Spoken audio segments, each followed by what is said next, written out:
Dear Diary, today was a day I'll never forget.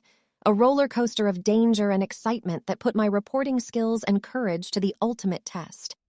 It all started when our editor Perry White revealed to his two best field reporters, Clark Kent and me, Lois Lane, that an anonymous figure had mailed another threatening note to the planet. The threatening letter from an individual who referred to himself in the third person as the mad scientist. Just how mad was the infamous mad scientist that had been plaguing our city? That was the question I sought to answer in my latest investigation for the Daily Planet. The letter warned of an electrothanasia ray that would cause total destruction to those who had mocked him. I had an inkling that he hadn't been accepted by his peers because of his unethical practices as a scientist. Just a hunch. As soon as I heard about it, I knew I had to act fast. I approached Chief Perry White and asked him for the chance to crack the story on my own. He hesitated a bit, but eventually agreed to let me pursue it independently. So I embarked on a thrilling adventure to track down this deranged individual. Dressed in my aviator's suit and cap, I flew off in my own plane to find the madman. I have to say I really felt free when I was flying around in my plane. How did I learn to fly like an ace pilot, my dear diary? That is, for another day. Okay, back to the madman. He resided in a foreboding mountain lair atop a mountain.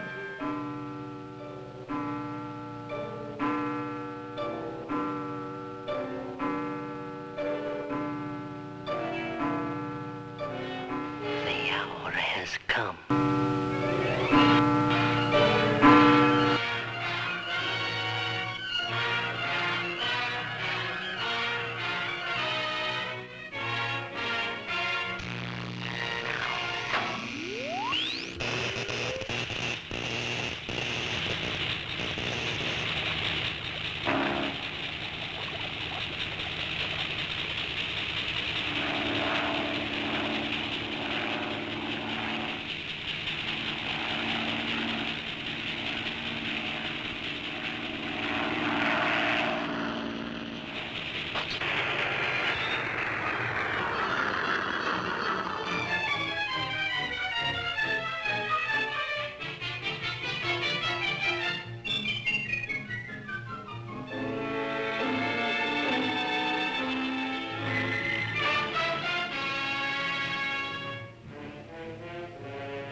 Just as I reached the door of the lair, the mad scientist and his pet raven forcefully dragged me inside. I knew he was a madman the moment I realized what he had done to the pet raven. He had genetically engineered the raven to have human-like qualities, and it also had some sort of super strength, as the raven could lock and unlock the iron door. The poor creature. I started asking him questions about his plans. He was fixated on teaching me a lesson for my pursuit of the truth. I found myself helplessly bound to a chair. He vowed to give Lois the greatest story of destruction the world has ever known.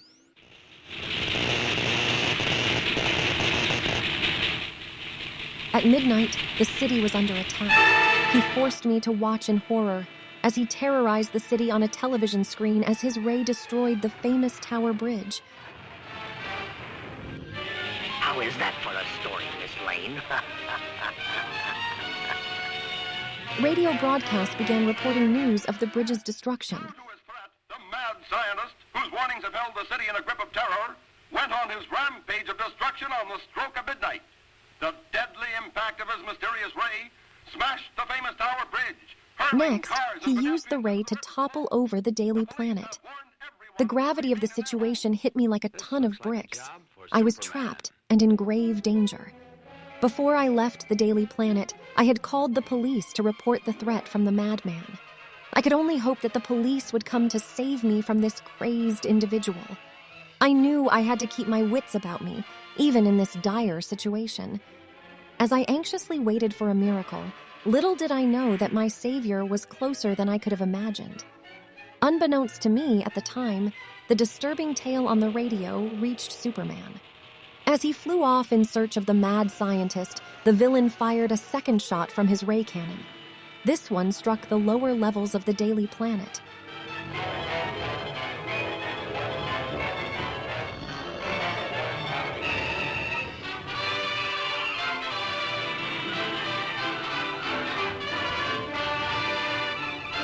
Superman caught the building as it began to topple and pushed it back into its proper upright position.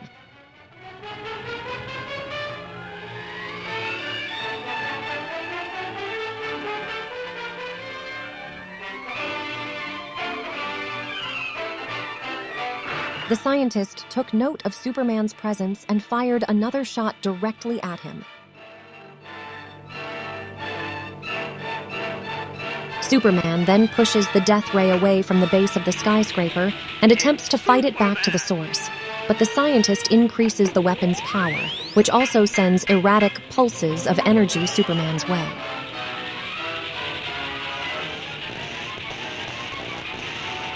Superman flew towards the ray, valiantly pounding the energy back with his fists.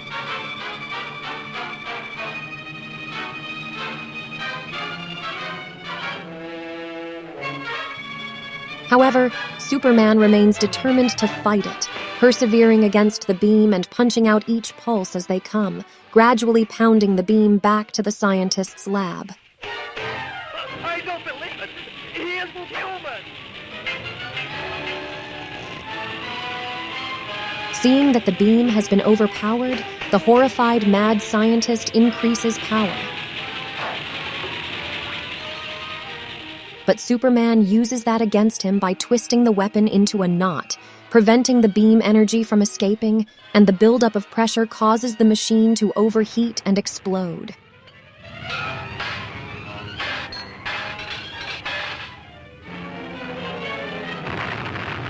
And then tearing his way into the villain's hideout.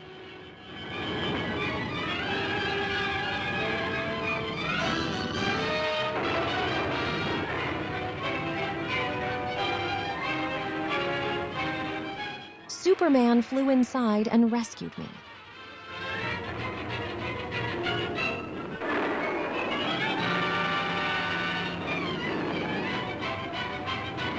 The mad scientist attempted to escape, but Superman nabbed the scientist just before his lair exploded and took him to jail.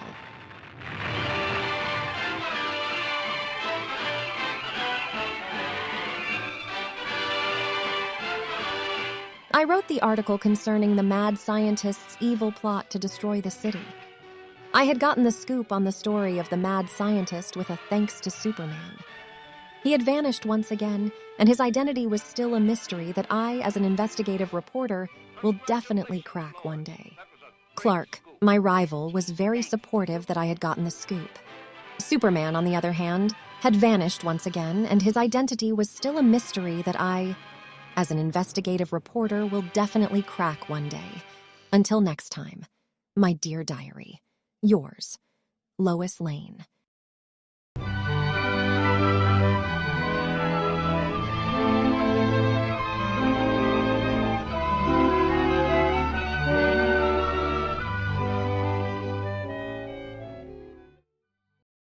Dear Diary, what a week it was. Let me tell you about the incredible story I uncovered during my investigation. It all started with a series of daring heists orchestrated by a mysterious flying metal machine that quickly became infamous as Mechanical Monster No. 5, or MM5 for short.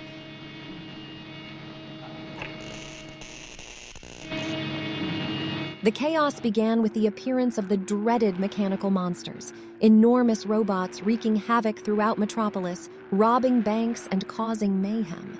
The press dubbed them with that fearsome name, and rightfully so. These mechanical behemoths seemed straight out of a sci-fi nightmare.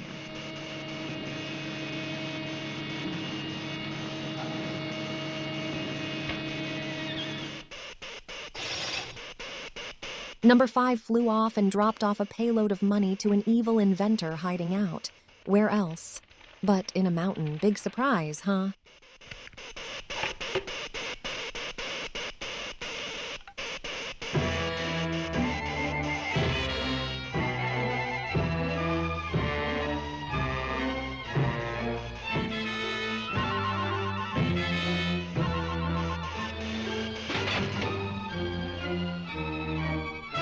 The first incident occurred during the grand opening of the House of Jewels, where an astonishing $50 million worth of the world's rarest gems sparkled under the spotlight.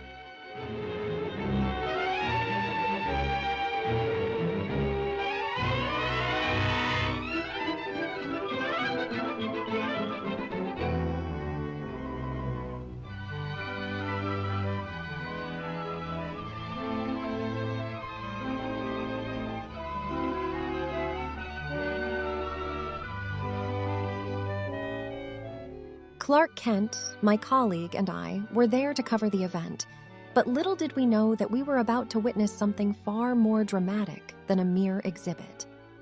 The news spread about the previous robberies, and armed guards were stationed around the House of Jewels.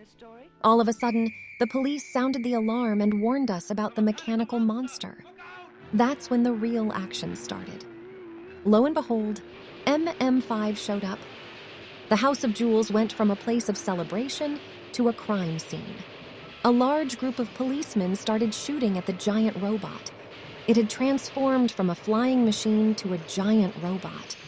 The police started shooting MMM5 with everything they got, but they were no match for the robot as it was bulletproof. The giant robot smashed through the door of the venue and headed straight our way. Clark seemed to be in shock, and I had to forcefully bring him out of his stupor. Poor Clark is not the bravest soul. Number 5 grabbed all the most precious gems from the exhibit, while Clark, ever the dependable gentleman, rushed to call the Daily Planet with the breaking news. I couldn't resist getting closer to the action. I had a hunch that these robots had a secret headquarters, and I was determined to find it. I noticed a second robot had already entered the venue and was in the process of looting the exhibit. So I hid in the compartment in the back of Old Lucky 13. I found myself inside the very belly of one of those metallic beasts, leaving the venue as the policeman fired on the beast with me inside of it. The robot was impervious to the bullets, just like Superman. A witness later described seeing Superman coming out of a telephone booth during that time. I could imagine it. There he was, Superman. A sight to behold, his red cape flowing in the wind, his blue suit gleaming, and his symbol of hope shining brightly. For a brief moment during that scary ride in the beast's belly, I could swear that I could see the sky outside and Superman flying above as if I had X-ray vision. I guess it was just the excitement. I felt a thud on the back of the robot, and it seemed that someone or something was trying to pry the back of the robot's compartment open. I could hear the metal giving way just a bit. I could hear an alarm sound coming from inside the robot, and the robot flipped itself upside down. I almost perished, but I held fast, and luckily got back into 13's compartment once again by the skin of my teeth. I thought I had noticed Superman falling out of the sky to the ground below.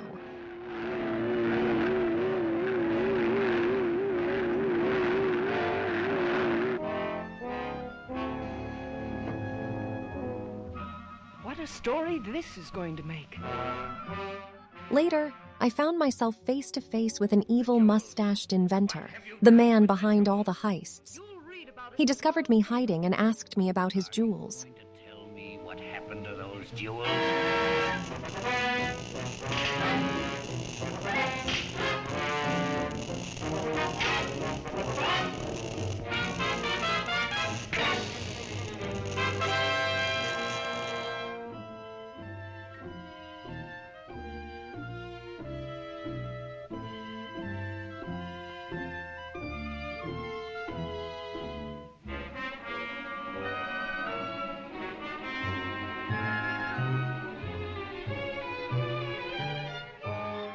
The villain's lair started out looking like a secret laboratory. Then I discovered that the innermost chamber looked like the heart of a volcano. He had me bound and gagged, suspended over hot lava. I would have told him what had happened to the jewels, but the evil wacko inventor had me gagged and didn't realize it. You'll soon change your mind.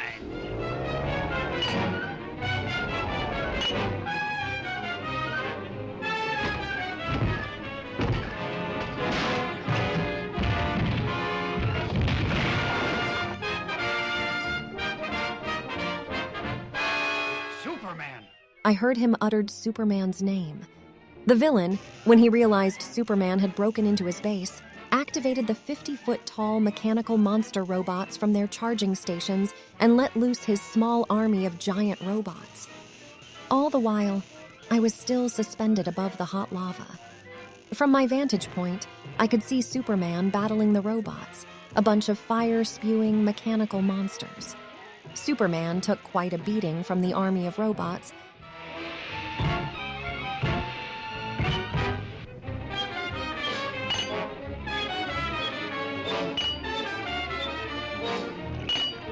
But Superman started pummeling the robots into flaming scrap metal, and you could feel the super-powered strength of his blows.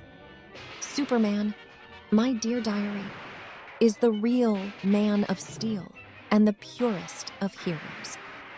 Superman made mincemeat of the robots.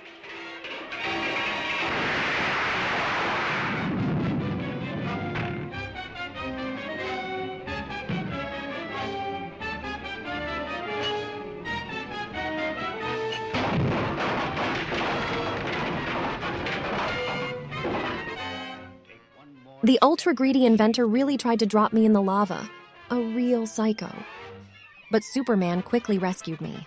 The evil mustached inventor dropped hot lava liquid on us, but Superman saved me again by shielding me from the lava by standing with his back turned and extending his cape with his hands.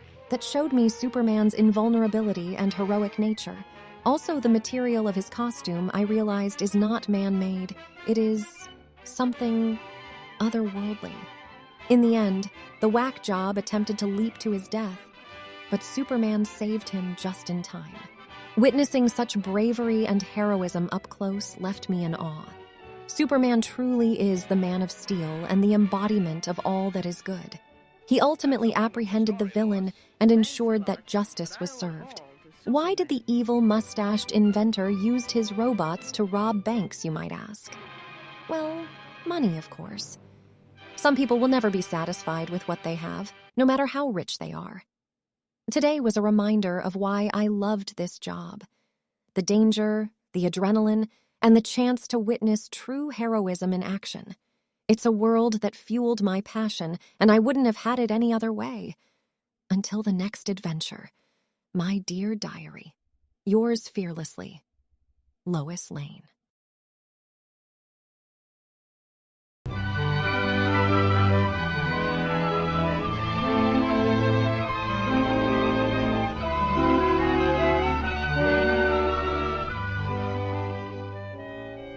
Dear Diary, once again, I find myself recounting another tale of my life as an investigative reporter.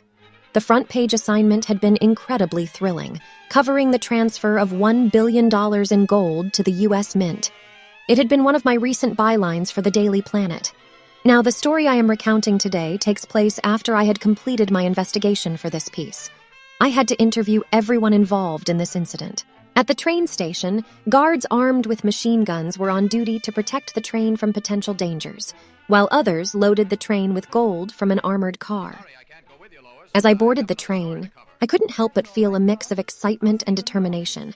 Clark had wished me luck, but he had another assignment and couldn't accompany me on this one. I reassured him, telling him it was all right and that I'd see him later at the office. Clark and I were sometimes writing partners as well as rivals on occasions. It was a little game that we played. With the armored car carrying the gold leaving the station, I settled into my seat on the train, ready to write the story. The gold bars were heavily guarded by armed police officers, but I knew that wouldn't deter potential thieves. Little did I know that my instinct would prove correct. Suddenly, a parked car on the side of the road sprang to life. Men dressed in black-donned masks, and with a flick of a switch, their car transformed into an unrecognizable armored assault vehicle. They were known as the 5 o'clock Shadow Gang. There were 5 brothers in all, quintuplets, and they all looked identical. They started to pursue the train to steal the precious cargo.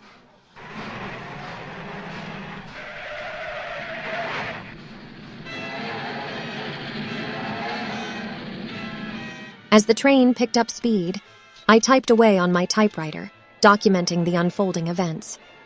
Meanwhile, The red transforming car began to catch up to the train, and from the road they got close enough to the train to jump out onto it, and 2 of them boarded it. One of them pulled a switch that released the hitch that latched the other cars behind it, which were full of armed guards. The guards attempted to fire at them, but they were too far away, as they were no longer hitched to the rest of the train and had no engine to catch up. Now totally defenseless, the hijackers headed for the gold. The 2 thieves made their way to the engine at the front of the train, where the engineer and a guard were. They attacked them, and in the process, one of the thieves and the engineer fell off the train, and the other one was locked in combat with the armed guard who, due to the struggle, was unable to aim his machine gun at the thief. The noise alerted me that there was some kind of trouble going on, so I rushed to the engine car to find out what was happening. The fight raged on. Locked in armed combat, they both fell and perished below.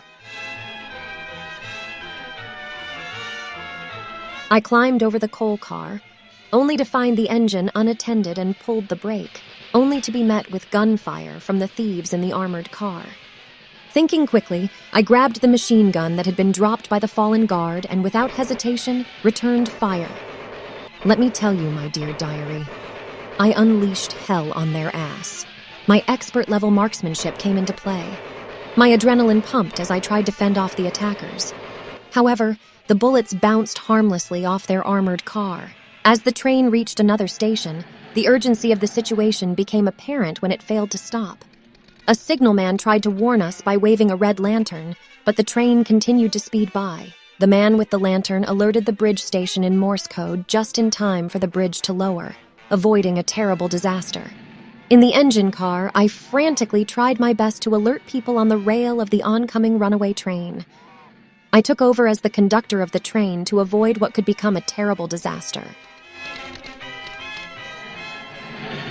Another message reached the Daily Planet. $1 billion limited running wild. This looks like a job for Superman.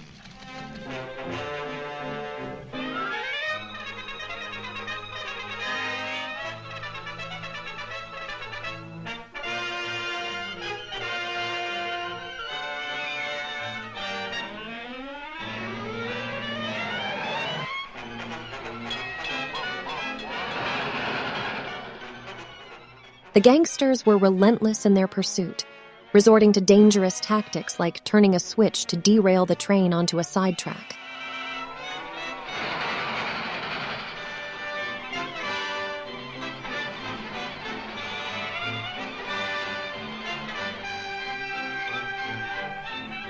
Somehow, Superman was alerted, and Superman's quick thinking and superhuman abilities prevented another major disaster. Superman! Superman jumped on top of the train and raced towards the engine. As the train entered a tunnel, he leaped over the hill to meet it on the other side.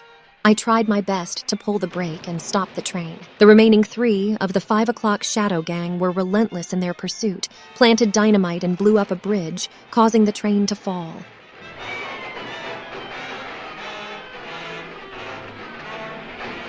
But Superman's swift action prevented disaster as he caught the train and placed it back on the tracks.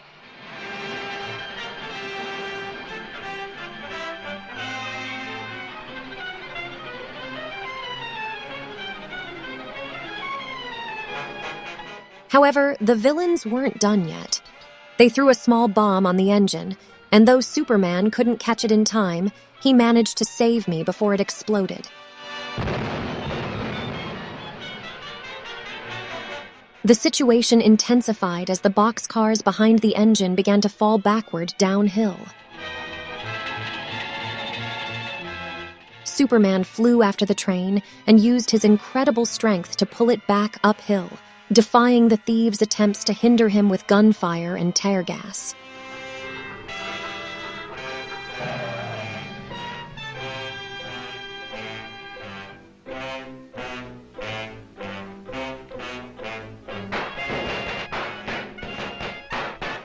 It was fascinating to see the limits of Superman's power in this moment. While bullets harmlessly bounced off him, the tear gas momentarily affected him, reminding me that even Superman needed to breathe. It was a humbling reminder that he wasn't totally invincible, but his determination and strength were awe-inspiring nonetheless. Again, I noticed no bullet holes on his suit. Makes me wonder what kind of material it's made of. These guys were no rocket scientists. I couldn't understand their endgame. Superman used his extraordinary strength to pull the train forward, bringing it to its destination with the precious gold intact.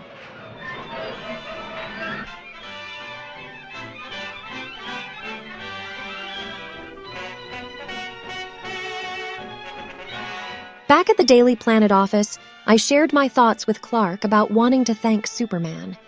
His knowing smile seemed to hint at a deeper understanding of our caped hero. As for the 5 o'clock Shadow Gang, 2 of them perished during the caper. These guys were a few beers short of a 6-pack.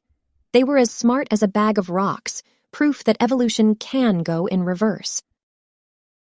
Which reminds me, a wise man's mother used to say, "Stupid is as stupid does," which made her a wise woman. Until next time, my dear diary. Yours, Lois Lane.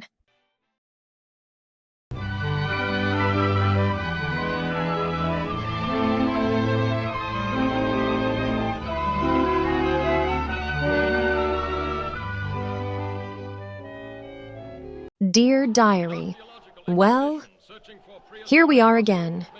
Today I have a tale of epic proportions to tell. As a reporter with a nose for news, I found myself at the heart of an exhibit that promised to captivate the city's attention. The story was intriguing from the start. An intrepid archaeological expedition embarked on a quest for ancient secrets buried beneath the layers of time. Little did they know their journey would unveil a discovery of colossal proportions. A creature from the depths of prehistory, preserved in ice as though frozen in the very moment it once roamed the earth during the Mesozoic Age. Metropolis awaited its arrival with bated breath, for within the confines of a specially constructed wing in the Museum of Natural Science, history was about to be unveiled to the public. Encased in ice and on display at the Museum of Natural Science, a creature from the depths of prehistory, preserved in ice as though frozen in the very moment it once roamed the earth during the Mesozoic Age. Within the bustling heart of the Daily Planet, Perry White's voice crackled over the radio waves, a harbinger of new intrigue. "Lois," he called, the words tinged with urgency. "There's a new angle on the frozen monster story. Get over to the museum and see what's up." And see what's doing. They've got him in a special refrigerator. Okay, Chief. As I embarked on this new assignment, a familiar presence offered to accompany me. Clark's offer, genuine and well-intentioned, was met with a playful refusal. "I'll be fine," I assured him. "Besides, you'd probably faint at the sight of the monster you scare so easily." But Superman hasn't fainted yet. Within the museum's hallowed halls, I was granted a behind-the-scenes glimpse into the marvels that preserved the T-Rex in its timeless slumber.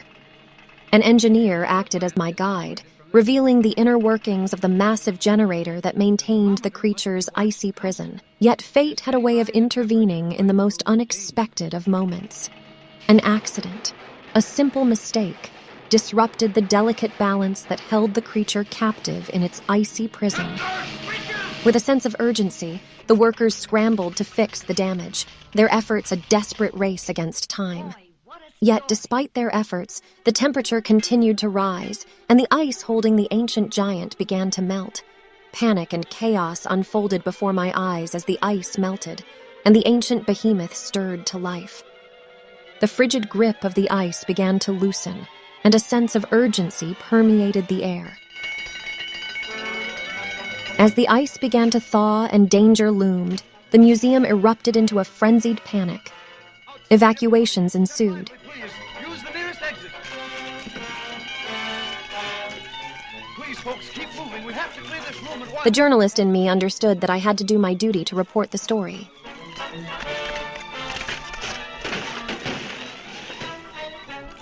Police headquarters. Hello, Chief. Send the riot squad. We're in trouble. I made a call to the Daily Planet to quickly report on the situation. A policeman had dialed in as well for backup from the riot squad.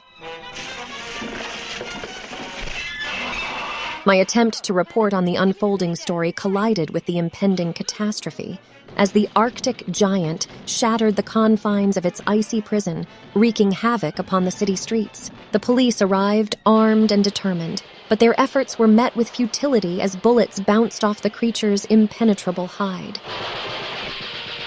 Cars crumbled underfoot, and the cityscape transformed into a nightmarish tableau of destruction. Sadly, many policemen and civilians lost their lives. The Giganotosaurus rampage was a sight to behold, leaving a wake of destruction in its path as it carved through the city's streets. Oh, I'm not crazy. Rush some men down here. Attention all cars. Proceed to fit the men at once. Amidst the mayhem, a reassuring voice echoed in my ear. Clark's concern was palpable, a call to ensure my safety in the midst of catastrophe. But driven by a journalist's insatiable thirst for the truth, I remained steadfast in my pursuit.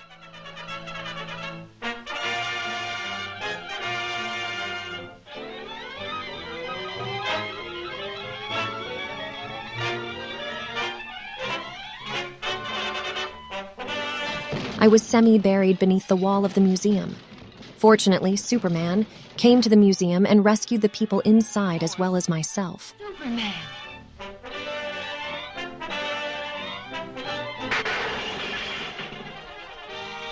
He told me to stay put, but as a journalist, someone needs to tell the story. Yes, sir. And this the best story in years? Swell chance. With the mighty roar of the monster echoing in the air, I witnessed the monster's wrath firsthand, its fury culminating in the destruction of a dam, a torrential flood in its wake.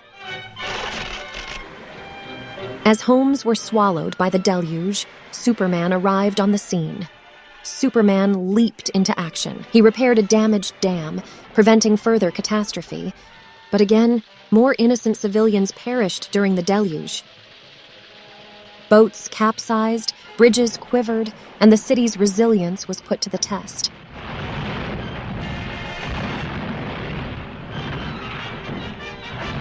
Superman used his unparalleled strength to hold up a bridge that had fallen victim to the creature's rampage.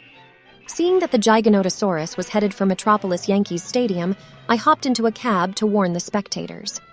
My press pass helped me to deliver the message to the game announcer. It was a sold-out game that day. In a breathtaking display of power and finesse, he tripped the behemoth, giving the city a fighting chance.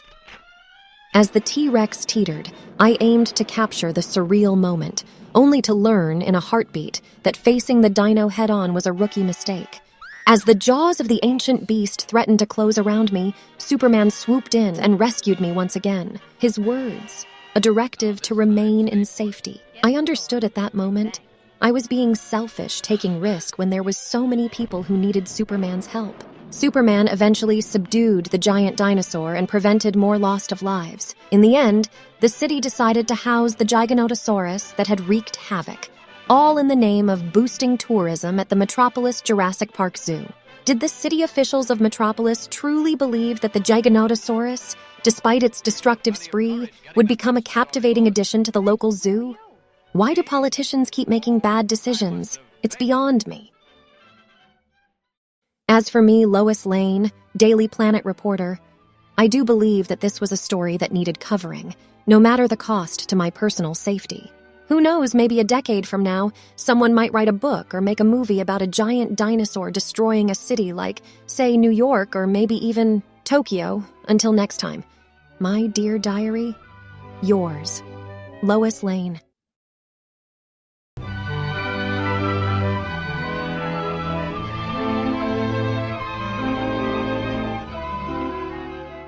Dear Diary, here is the latest scoop from my exciting week with a deadly extortionist trio.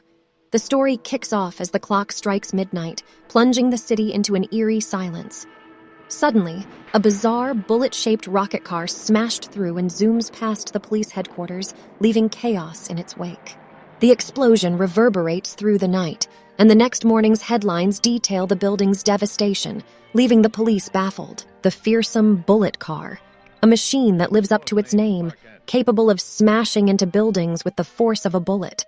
Perry White summons Clark Kent and me, Lois Lane, to his office, where he starts unraveling the story. However, our conversation is interrupted by the blaring voice of a loudspeaker drifting in through the window. It's from the hideout of the Bulleteers, a name I coin later, their leader issuing a chilling ultimatum from a mount. City treasury, power plants, firehouses, and all municipal buildings will be next.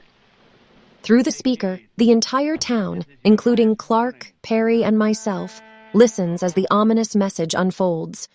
Hand over the city treasury or brace for the next target, our final warning. Later, I confronted the mayor, eager to understand his strategy in the face of this escalating threat. With determination, he declares that he won't yield to the criminals' threats. Simultaneously, police officers citywide fortify their positions, setting up sandbags, machine guns, and searchlights in anticipation of the Bulleteers' return. As Metropolis braces for another potential attack, the National Guard and police prepare for defense.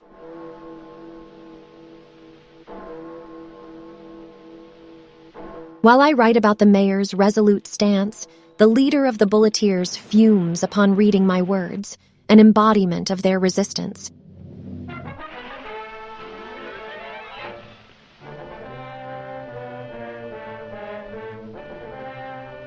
Fueled by anger, they embark on their perilous mission, boarding the bullet car and setting course for the city's treasury.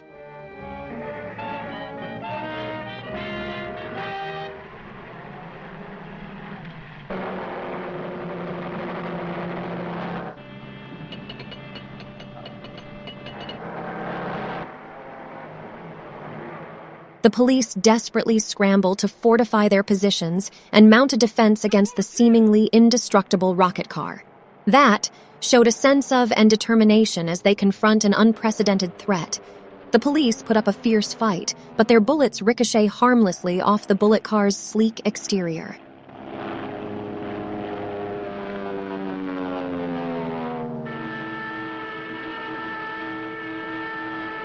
As midnight descends again, the gang strikes again, this time obliterating the town's power plant.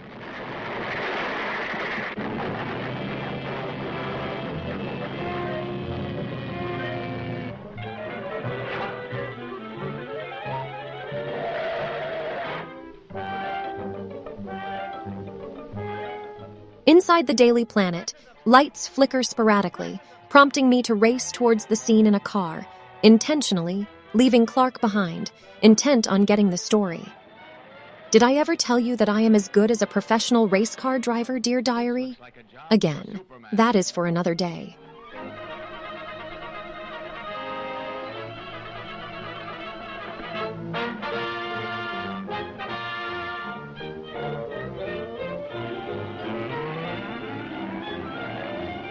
Now the Bulleteers fix their sights on the city's treasury building. Just as they're about to unleash chaos once more, Superman intervenes with a single, powerful punch, sending their car flying into a 360 loop around the city twice. That super being named Superman, my dear diary, is really, really powerful. The bullet car came inches away from my head, and I had to duck quickly. Chaos ensues as the car careens out of control, bullets flying, and debris piling up around me. Superman arrives in the nick of time, freeing me from the wreckage. Superman flew back to confront the trio in their flying bullet car in the sky.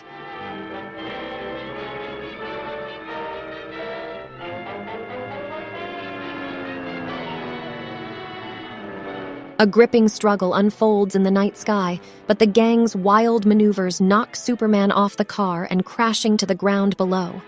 He races to thwart their assault on the treasury, but his efforts fall short.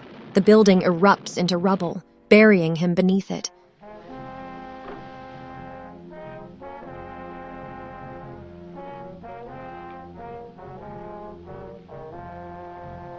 Fueled by determination, I climbed through the debris and managed to catch sight of the Bulleteers robbing the treasury inside the broken safe. Braving danger, I sneak into the car and wield a wrench I found to sabotage its controls.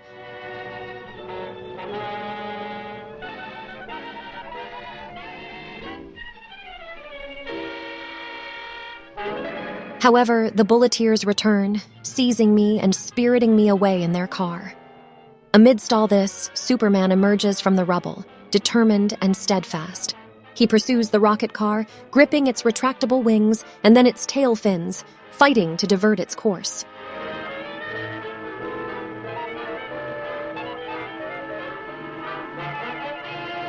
As it spirals downward, he claws his way to the cockpit, rips it open with his bare hands, as if he was opening a can of sardines, rescuing me from their clutches along with the 3 gang members. The car hurtles to an empty and deserted field below, ending its reign of terror. The newspaper's front page the following day lauds Superman's incredible feat and the gang's capture after their spree. As we read the article together, Clark congratulates me, saying, "Well done, Lois. Another amazing scoop for you." Arms linked, we walked together as we went for a stroll. Now, about yours truly, Lois Lane. Well, I do have a knack for finding myself in tight spots. Call it overzealousness, if you will. As a reporter, I'm driven by a determination to uncover the truth, often putting myself in risky situations. It's true, some critics might question my choices, labeling them as less than wise. I am a stark contrast to my partner Clark's more reserved approach as a reporter. And, well, let's just say that sometimes even Superman needs that extra nudge. There's a dynamic at play, a connection, and it's no secret that there's a mutual respect and fondness between us. Until next time, my dear diary, yours, Lois Lane.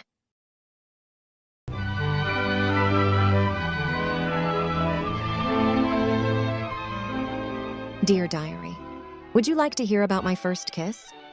No, not the one from the 3rd grade which I told you about previously. It all started with a seemingly ordinary day at the Daily Planet, where I, Lois Lane, along with my colleague Clark Kent, were busy working under the watchful eye of our editor, Perry White. Little did we know, this day would take a bizarre turn, courtesy of a self-righteous and megalomaniacal scientist and his magnetic telescope. The scientist had grandiose plans to harness his invention to draw comets to Earth, for reasons known only to him, and then inexplicably send them back into the cosmos. As the town gathered to witness his audacious demonstration, calamity struck right from the start. The magnetic telescope, equipped with a colossal U-shaped magnet, was aimed at a comet, with the intention of drawing it closer for observation.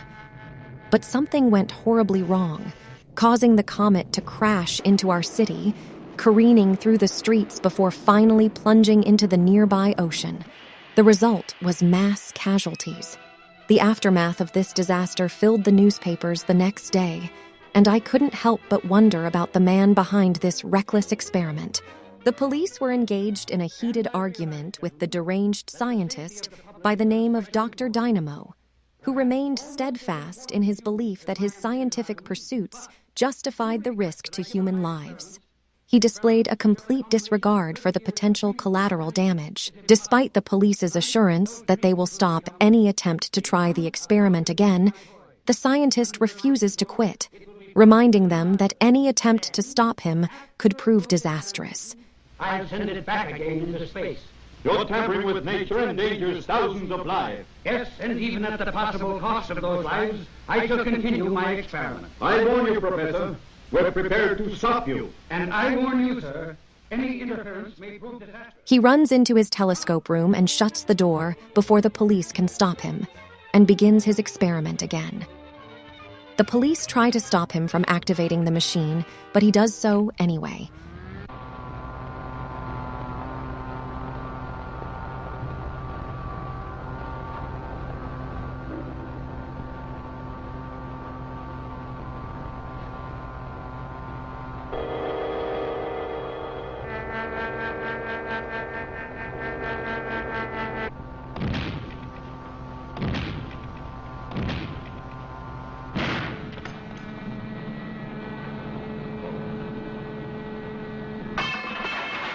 When the cops can't get the professor to turn it off, they begin to destroy the machine by hacking wires and destroying important structures.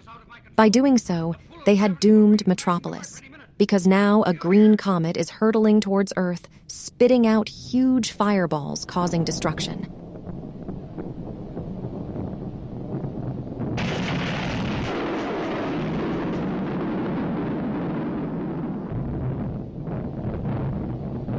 From my vantage point, I watched the calamity unfold, knowing I needed to act.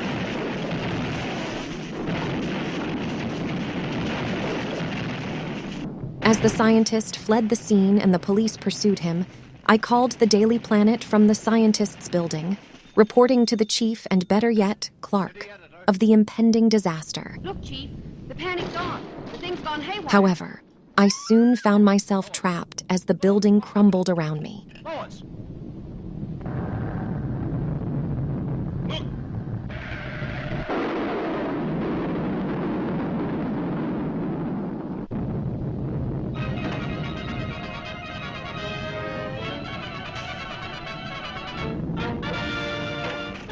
By sheer luck, Superman, who happened to be nearby, sprang into action. With superhuman strength, he rescued me from the rubble of comet shards and immediately turned his attention to the impending threat. I went to the telescope to see how I can help Superman in the city. Superman sped toward the green comet and striking it full force, but he bounces off. Shockingly, he fails. As I observed many times before, Superman is not all-powerful. He gets knocked down, hurt, and overwhelmed from time to time. I had not thought that a piece of green rock would be a challenge to Superman, but I naturally assumed that Superman would just push the green comet back into space like we all expect my Man of Steel to do. As Superman lay unconscious, more comet shards crush buildings, cars, and trains across the town. When he finally awoke, he made a valiant attempt to stop the green comet, but the outcome remained grim, falling into the telescope's generator room. Inside the observatory of the scientist, Superman and I made a decision that would prove pivotal. We resolved to use the magnetic telescope to repel the comet before it caused further destruction. Superman noticed a metal bar in the generator and ingeniously improvised a solution. He wound some cable around the rod and set the generator into motion, and completed the circuit by grabbing both ends of the cut wire and allowing the electric current to run through his chest from arm to arm. Superman takes the full force of the machine's power as electricity surges through him. It was a risky gambit, but it was our best hope. I flipped the switch and set the machine to reverse. The giant horseshoe-shaped magnet unleashed a powerful blast, repelling the comet back into the vastness of space.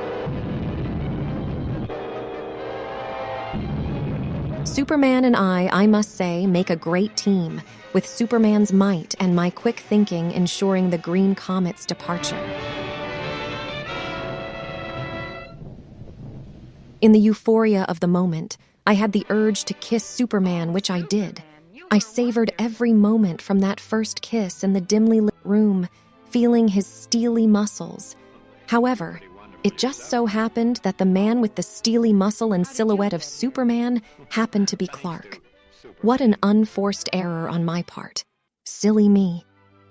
As for the scientist, his actions illustrates why it is so vital to our planet's security that all science projects, experiments, research labs, AI stealth research companies be tightly controlled and transparent to all Earth citizens. While he may have had noble intentions, his inability to recognize the limits of his experiments plunged the world into chaos. Even after his machine was destroyed, the repercussions of his actions continued to reverberate across our planet.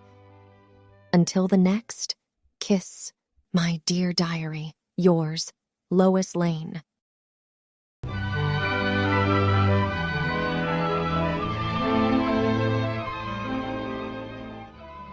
Dear Diary, this week's entry concerns the displacement of the Native Americans.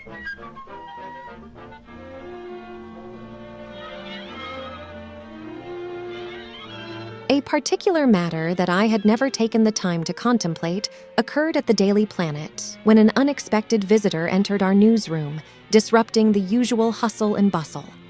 This visitor was a Native American scientist with a determined look in his eyes. He had come to deliver a message, not only to me, Lois Lane, but also to my colleagues, Clark Kent, our editor-in-chief, Perry White, and the League of Nations. He insisted that Manhattan, our beloved metropolis, rightfully belonged to his people and should be returned to them.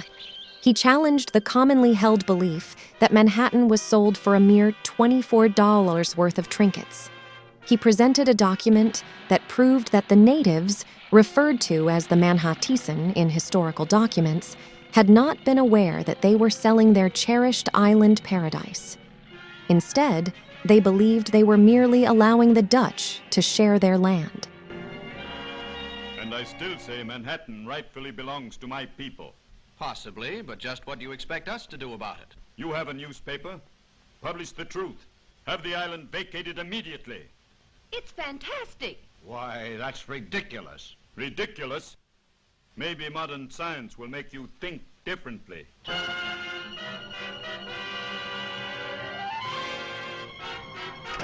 I've never heard anything so absurd.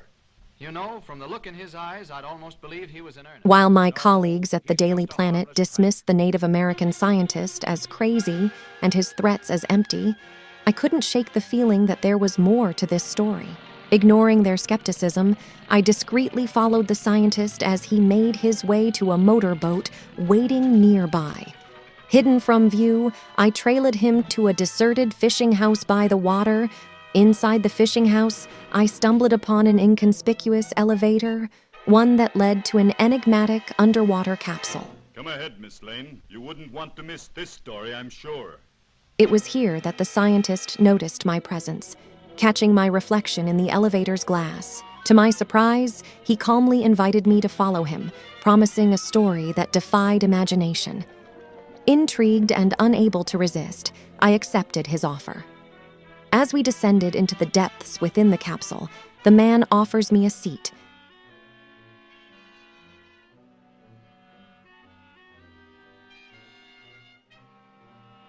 Then activates a button that secures my arms and legs to the chair as a precautionary measure. Just a precautionary measure. I suppose my reputation precedes me. He knows that I am the type who would destroy his machinery at the first chance I get. As most of these mad scientists have come to learn, Lois Lane don't play that.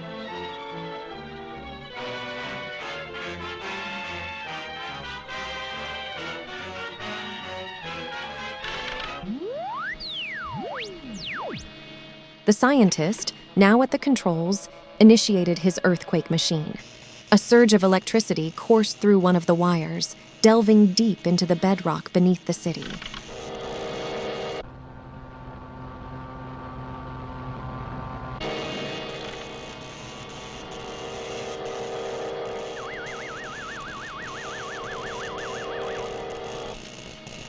Now, Miss Lane, get ready for the greatest story of your career.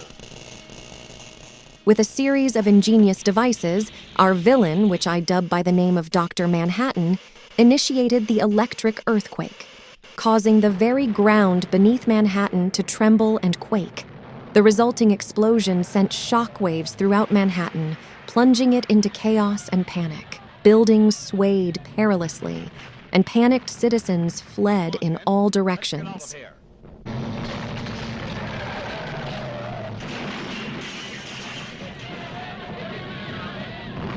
This looks like a job for Superman.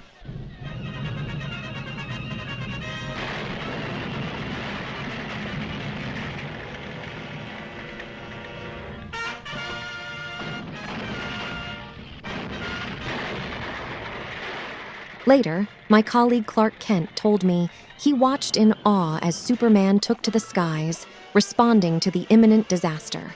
Superman dove into the East River, where he discovers the cables and proceeds to try to undo them. He had to disable them one by one.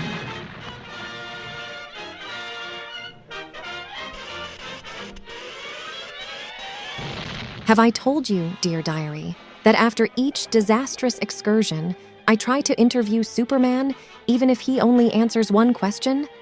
I found out that he cannot breathe underwater for too long. That is another of his vulnerabilities.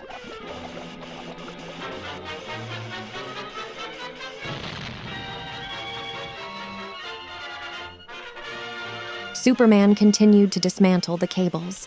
Eventually, he traced the wires to the underwater capsule and extracted them from their base, triggering explosions that obliterated the machine.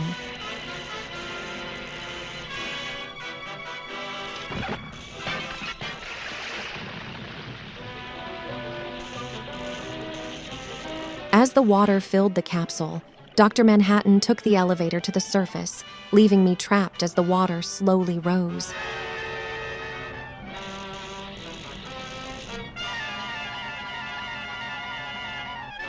Superman spotted the elevator and captured the villain at the top, but he told him that I was trapped. A girl is still down there.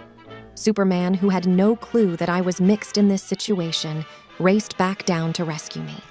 Meanwhile, our villain loaded the elevator with dynamite and sent it down after us.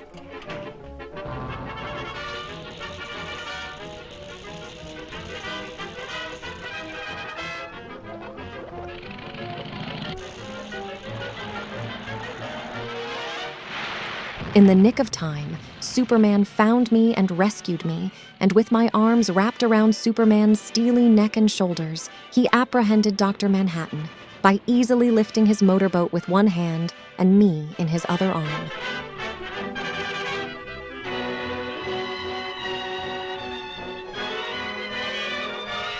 You know, Lois, the old island looks just as good as ever. That's right, Clark. Thanks to Superman. I was fascinated by this Native American mad scientist. Unlike the other mad scientists Superman and I have encountered before, this one stood out amidst a sea of typical counterparts. He had a unique and compelling motive rooted in history and a quest for justice. He aimed to reclaim Manhattan for his people, whom he believed had been wrongfully dispossessed of their land. However, his approach was marred by the use of violence, which never truly resolves anything. So, my dear diary, what are your thoughts on this complex matter? Does the island of Manhattan still belong to its original people? I wish I knew your thoughts. Until then, yours, Lois Lane.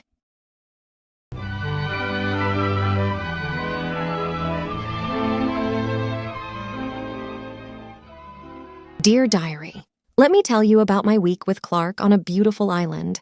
And no, it wasn't a romantic getaway. It was strictly work. On this serene island, nestled beneath the towering presence of Mount Mauna Kea, history bore witness to the most powerful eruption ever to shake the earth. Its fiery wrath submerged a once beautiful city in scorching molten lava, unleashing devastating tidal waves that raced across the globe. For a remarkable 300 years, this colossal volcano lay in a dormant slumber, while a new and even more enchanting city flourished at its foothills. However, recent times have brought a resurgence of activity, with faint tremors once again reverberating through the island. At the Bureau of Meteorology, a vigilant team of scientists diligently monitors delicate instruments to assess the gravity of this rekindled volcanic activity.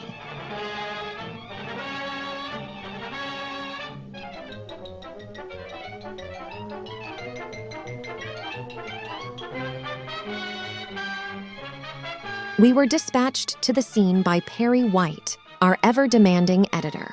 At the Daily Planet, as we discussed the assignment, my ever-competitive nature got the best of me. I want you to send me some real stories. Now, here are your I couldn't resist the temptation to add a playful twist to the rivalry between Clark and me. And for Pete's sake, see if you two can work together for a change.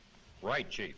So long. Perry handed us steam tickets and press passes, firmly instructing us to work together as a team.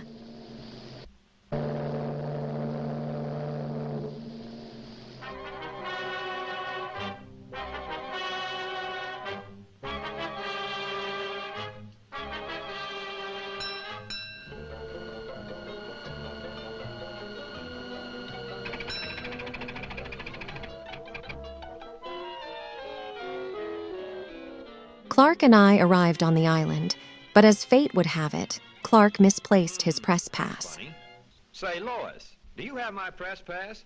What makes you think I've got it? Sorry, sir, but you'll have to get one down at headquarters. Of course, I had discreetly stowed it away in my purse, despite Perry's orders to allow Clark to help me for a change. Poor Clark. Clark sometimes, I think, is too pure. He never for a moment thought that I had anything to do with him misplacing his press pass. I took a tour of the ominous volcano, while Clark ventured into town to secure another pass. My guide divulged the city's daring plan to save itself from impending doom. The strategy was to detonate the volcano's side, diverting the lava flow away from the town and into the safety of the ocean on the other side of the island. Clark should have been back by now, I thought.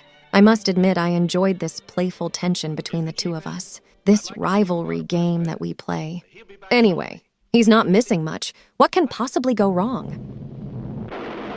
My tour took an abrupt turn when the volcano, as if awakened by our presence, began to erupt with furious determination.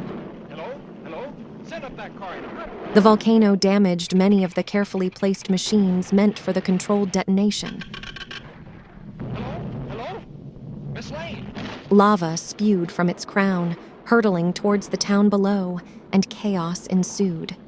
On the other side of the volcano, 2 brave souls scrambled to reach the machinery intended for the explosive mission. Yet, their efforts were thwarted as a colossal boulder severed the wire connecting the dynamite to the detonator. My brave guide came back to help me amid the chaos, but I got cut off from him by a curtain of molten lava. I do hope Clark is safe and witnessing this volcanic fury from afar. Lois.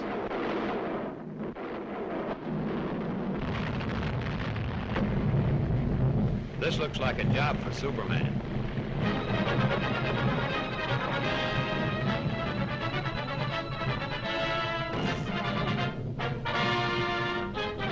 As the lava flowed from the volcano's summit, I found myself in a perilous situation. My only chance of survival was to traverse a cable car line down the mountain. The stakes were high, and failure meant certain doom for yours truly. From where I was hanging up top, I saw that iconic costume. It was Superman, flying up to intercept a colossal boulder hurtling towards the town, saving countless lives. However, the exertion left him briefly stunned on a mountainside ledge as the molten lava crept perilously closer to the town.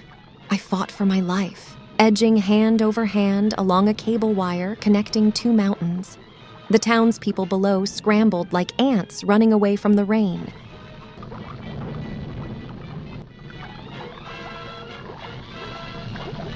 I made it to a cable car just as the cable threatened to snap. I instinctively let out a scream for help once I realized that I was about to perish. But then Superman swooped in, rescuing me from the jaws of danger. With a swift move, he caught the cable car, then flung it at a mountain near the advancing lava. A landslide ensued, creating a barrier to halt the impending catastrophe. As Superman took me to safer grounds, I quickly told him about the detonation machine on the other side of the mountain. Superman once again demonstrated his remarkable abilities by reconnecting the damaged power cord, using himself as a conduit. It was how we defeated the evil Dr. Dynamo and his magnetic telescope. Do you remember that whole Saga Dear Diary? Thanks to Superman, the side of the volcano was breached, and the remaining lava flowed harmlessly into the ocean, putting Mother Nature's wrath to rest. After the day was saved, I finally secured my headline. Clark and I began our journey back home. I couldn't resist the chance to playfully give him a hard time about losing his press pass, which I had left in plain view on my desk. How's the story coming, Lois? Oh, fine, Clark. Too bad you weren't in on it. His smile told me that he knew, as the young people would say, that he had been punked. Cataclysmic events that most of us can only imagine in our worst nightmares. Earthquakes, volcanoes, tornadoes, hurricanes. Awesome in their destructive power, these natural events remind us that we are small and vulnerable, and that living on this dynamic planet will always entail risk. Mother Earth never stops fascinating us here on this blue orb. This is something we humans have come to learn. When you think you've seen it all, she comes to remind you that there's nothing further away from the truth. She'll tell you, hold my beer, and serve you a plague of locusts with a side of destructive tornadoes, and there's nothing we can do about it. We will never control Mother Nature until we, on this planet, become a Type 1 civilization. And that, my dear diary, will not happen until the year 2371. Until then, my dear diary, yours in journalistic excitement, Lois Lane.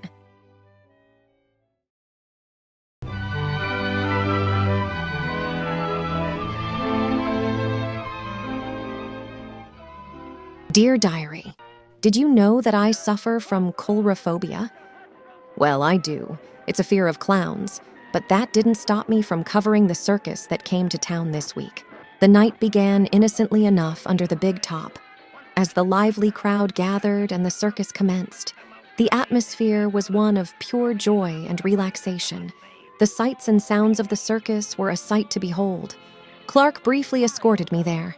We had plans to meet later for a farewell party for our 2 colleagues, known as the Fleischer brothers, who breathed life into the Daily Planet and made everything possible behind the scenes. The carnival barker, Jack Popeye Mercer, did a great job entertaining the crowd. I expressed to Clark my initial disappointment at what seemed like a mundane assignment. After all, circuses are not uncommon. We have them all over the U.S. It's not like we are in another dimension where the best circuses come from, let's say, Canada. Clark had to leave for his own assignment as the show began. Still, it was a moment of blissful distraction from the stresses of daily life. Scary clowns, elephants, and playful kids waving pennants filled the midway. Little did we know that this tranquility would be shattered by an unexpected and monstrous guest. A moment of terror struck when a tiny monkey, fumbling with a metal ring, unwittingly triggered a chain of events that would release the huge ape known as Gigantic from its cage.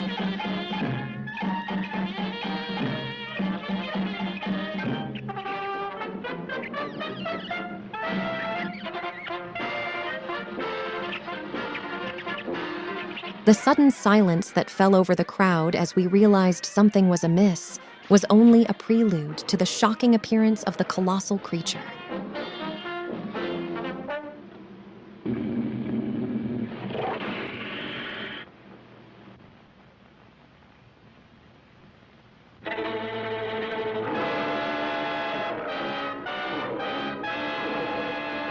Growling and menacing, the giant gorilla sent everyone running for their lives.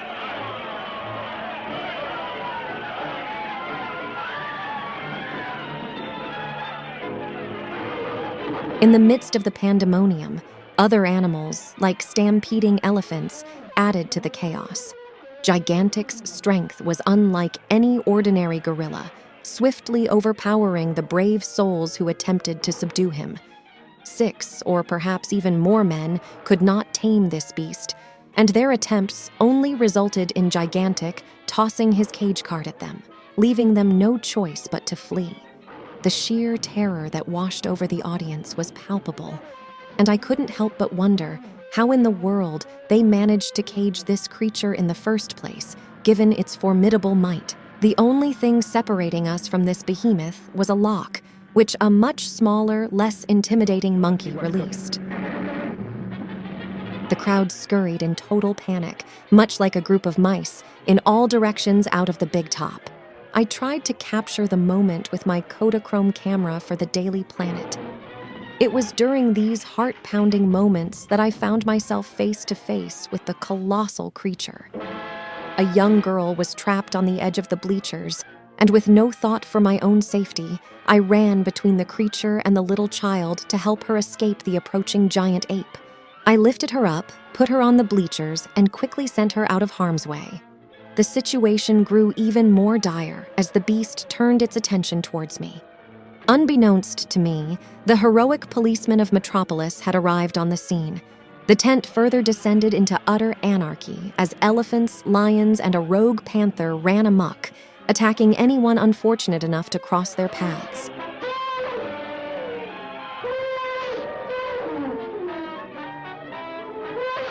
I stood my ground, determined to protect the innocent, but the massive creature advanced menacingly.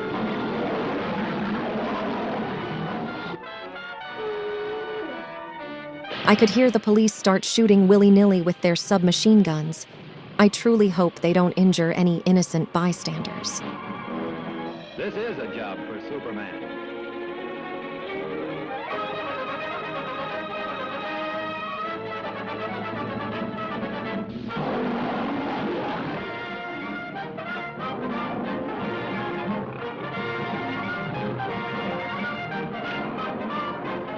I made my way up the ladder of the main tent pole, with Gigantic also on my tail.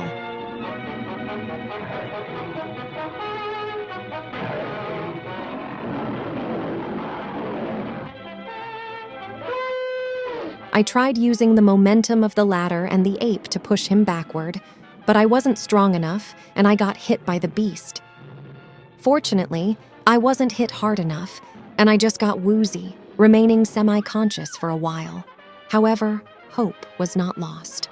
Arriving with impeccable timing, Superman confronts and wrestled with the gorilla, which for some reason kept fluctuating in size. But during the fight, one of the tent poles falls down and hits a power circuit, starting a fire. I watched from the high wire platform as Superman went toe-to-toe with the gorilla.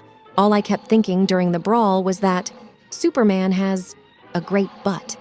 I was dazed and confused from getting hit in the head, okay? Superman continued the fight with Gigantic, trading blow for blow. The tent pole teetered precariously with me still on the platform.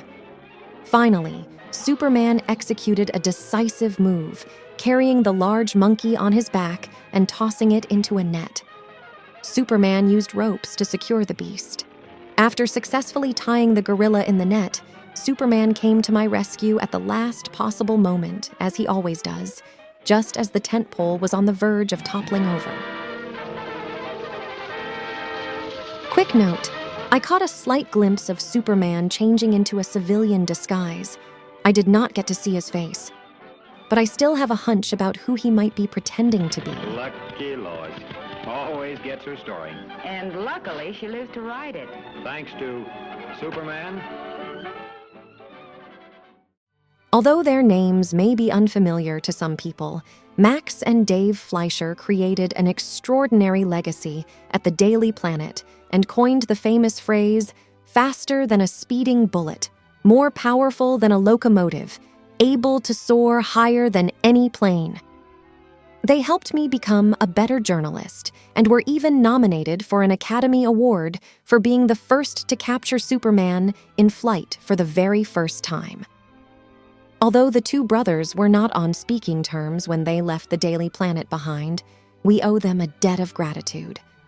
Despite both Max and Dave producing phenomenal work for the Daily Planet and earning critical acclaim, the Fleischers were broke both financially and in their family relationships.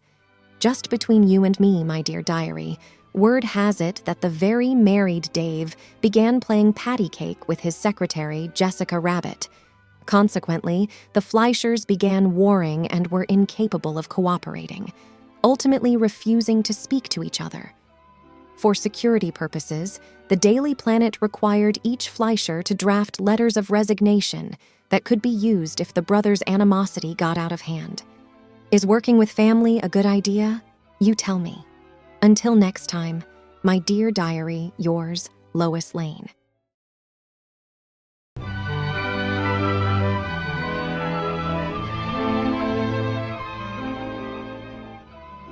Dear Diary, we are at war. The world has been plunged into chaos as Japan staged a surprise attack on our country, crippling the U.S. Pacific Fleet.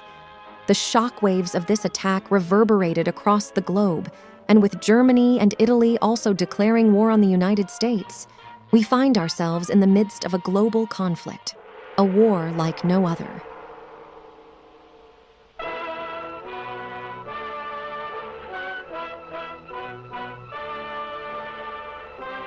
This week, a significant development has taken place. The world's largest super bomber has been completed, and Perry has assigned Clark Kent and me to cover its first test run. The super bomber itself was a massive fortress. It's about 5 to 10 times bigger than a B-17 bomber with a runway on the back of it. The plane was a technological marvel for our era. It's big enough to house fighter jets and is taller than most buildings. It can also serve as an airstrip for launching smaller planes. This massive bomber is capable of catastrophic destruction. I really looked forward to this assignment. However, there's a chilling incident that's left me deeply puzzled. I received a piece of intel about a security guard who got blackjacked while guarding the bomber. Strangely, nothing was stolen from the base, and the assailant vanished without a trace. It's a perplexing mystery, and I can't help but wonder if there's more to it than meets the eye.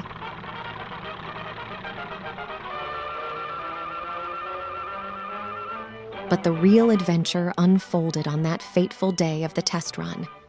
The super bomber was a sight to behold. I was not prepared for what awaited us.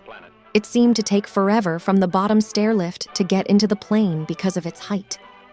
I felt more comfortable knowing that this piece of marvel belongs to our country and not our adversaries. How'd you like to be making the test flight in this, Lois? Maybe I will. Fine chance. Everyone off, please. Everyone off. Come on, Lois. That's us. I purposefully trailed behind Clark as all the other journalists and the VIPs exited the plane. Clark was none the wiser. Now, the real work begins. Say, by the way, Lois. Lois.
While hiding inside the closet, I sensed a terrible turbulence as the plane started to fly erratically. No, nothing will interfere with voyage to Tokyo. It was clear that something was amiss with the aircraft, and this was my cue to go and investigate. As I reached the cockpit, it became apparent that I wasn't the only stowaway on board. An elite force of Japanese spies had been hiding on the plane, and they were armed and dangerous. They bound and gagged the pilot and crew, taking control of the aircraft. The spies planned to fly the plane to Tokyo.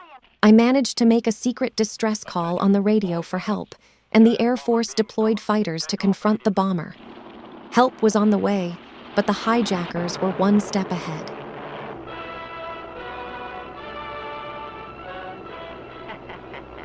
Well-placed bomb will stop pursuit. In a desperate bid to evade capture, the spies deployed a bomb to prevent the fighter jets from taking off.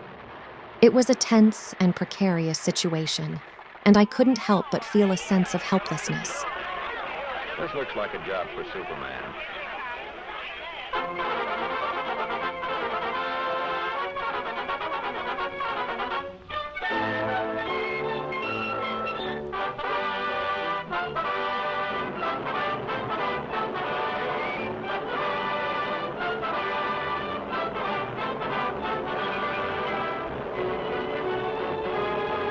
Superman came to the rescue.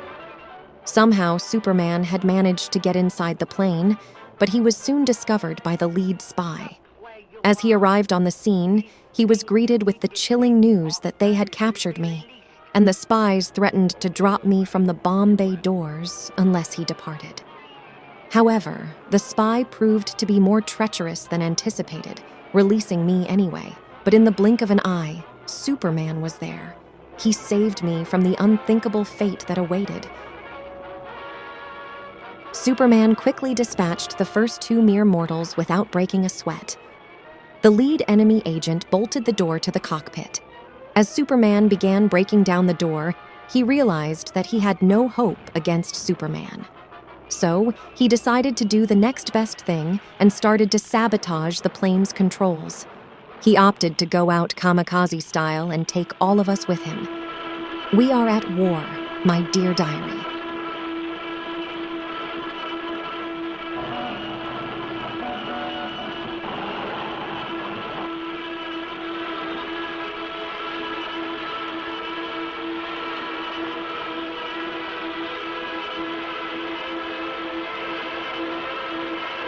Superman acted swiftly, taking me out of the plane and gently placing me on the ground.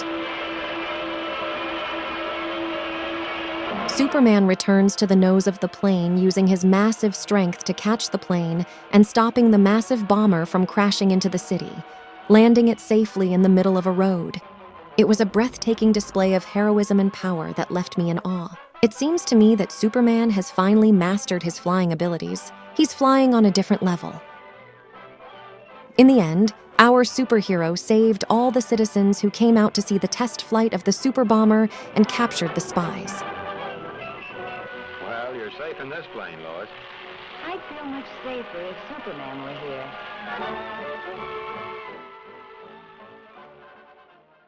It's important to reflect on a dark chapter in American history that unfolded during WW2.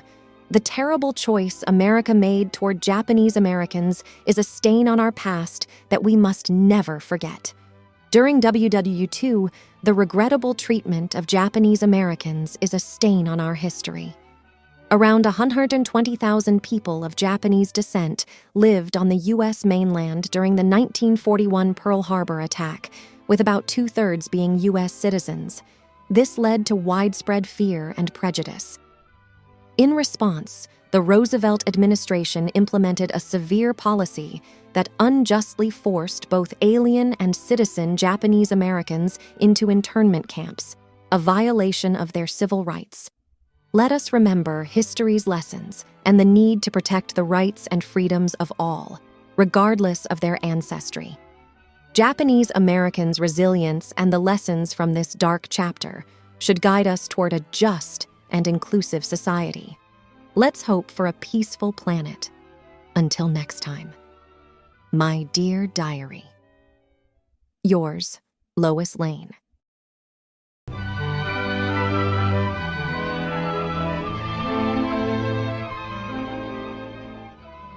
Dear Diary, let me recount this week's events as best as I can. It all started with a string of crimes supposedly committed by Superman. First, he assaulted and knocked out a worker at the bank as he cleaned out the bank vault. Then, he robbed another establishment and made off with their weekly earnings. Finally, he executed a smash and grab at the Johns Brothers jewelry store. The press was buzzing with reports of these misdeeds. Superman is now under scrutiny.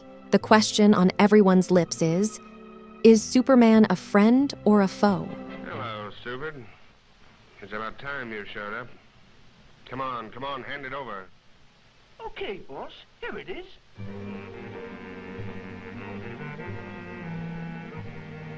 This is a swell racket, boss. And this Superman outfit, it works like a charm.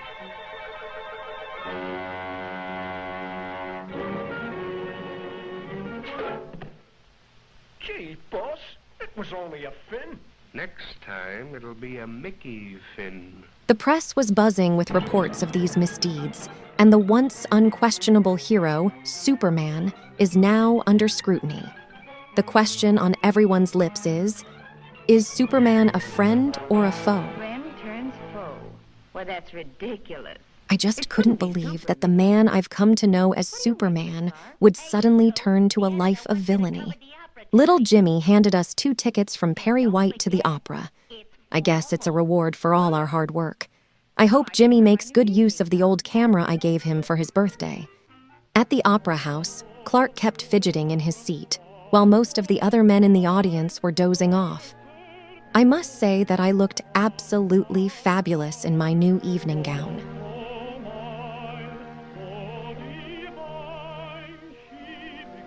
As the opera unfolded, the alleged Superman began making his moves.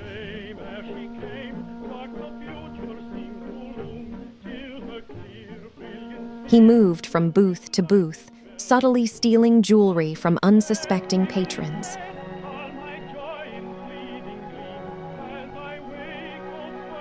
Panic erupted when one lady noticed her missing jewels and cried out in alarm. Without hesitation, I left my seat and headed into the hallway to confront the thief. We got into a fisticuff in the hallway, and I got a couple of good licks in. I managed to rip the S patch off the thief's costume. I immediately called Police Commissioner Bill Henderson to send his squad. I caught a glimpse of his face, and this dork wasn't my chisel-faced Superman. He looked familiar, but I couldn't quite put a finger on it. True to form, Police Commissioner Henderson and his boys arrived on the scene.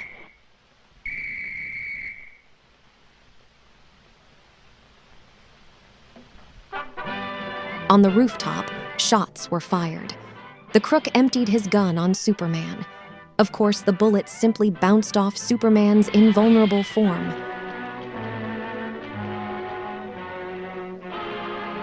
When that didn't work, he threw his gun at Superman as a last resort. Now, wait a minute, Mr. Superman. You got me all wrong. It ain't me. Honest, it ain't me. It's the boss. He made me do it. Oh, take it easy, will you, Mr. Superman? Give me a chance. I'll come clean. I'll talk. Honest, I'll talk. Oh, don't touch me.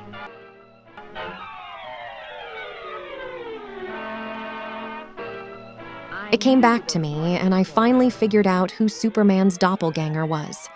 I hopped into a police car and gave them the skinny on this 2-bit hood by the name of Bob Quickfingers Robbins, better known as Bobby Quick. He was as talented as he was stupid. Bobby worked for a mobster by the name of Eddie G. Robinson, a.k.a. Eddie the Gangster. That's how the police knew where to track them down. Well, did you enjoy the opera? What's the matter, stupid? Did you lose your tongue? Don't stand there like a dummy. Give me the jewels. Are you trying to double-cross me? Eddie G. was the mob boss of the Crime Syndicate of America, and he needed cash to fund his criminal organization after a series of setbacks because of Superman. Well, I didn't expect to see... Eddie G. sprang a trap for Superman by pulling the rug right under his feet and sent Superman hurtling down a pit by activating a hidden trapdoor on the floor. I guess that's how Eddie got rid of all those other capos of Metropolis who just vanished. Superman started to punch his way out the floor vault-like trapdoor. The crooks decided to make a break for it.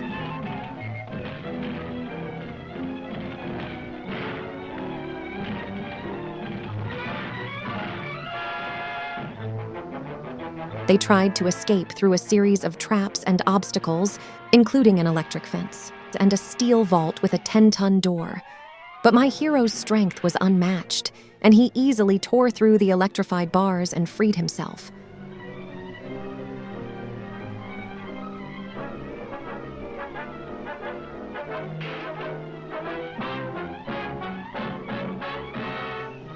Superman had a slight difficulty breaking down the vault door.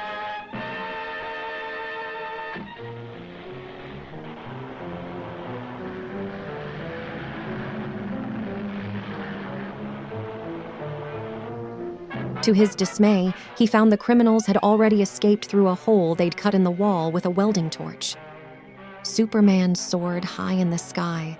He seemed in control now when he is flying, and he is not leaping tall buildings anymore. As a police car rounded a bend, completely unaware of the fleeing criminals coming from the opposite direction, Superman intervened just in the nick of time, preventing a devastating collision. With a firm grip on their collars, he seized the two criminals and left them for the police to handle. I didn't get a chance to say hello this time. Boy, have I got a story. What's the matter, Bright Eyes? Did the opera get you down? Just been dreaming I was Superman. Fine Superman you'd make. Well, I can dream, can't I? What if Superman became evil? It's a simple question that is on everyone's mind. The simple answer is that the human race would not be able to do anything against this. God! Not a thing! We would beseech him to be good to us and worship him as he pleases. Think about it. Human beings have tortured and killed each other for lesser men and dictators. We have nations that are ruled by one man, and we obey that one man's orders. With a super being like Superman, we would all fall in line at super speed or face that God's wrath. There would be no rebellion and no hero to come to our rescue. You might not want to hear this, my dear diary, but that is the reality we would face. Until then, yours, Lois Lane.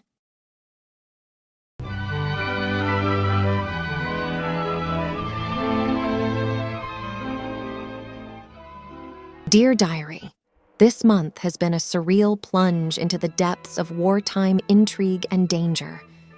Night after night, Yokohama plunges into chaos as the 11th hour strikes, unleashing chaos upon the city.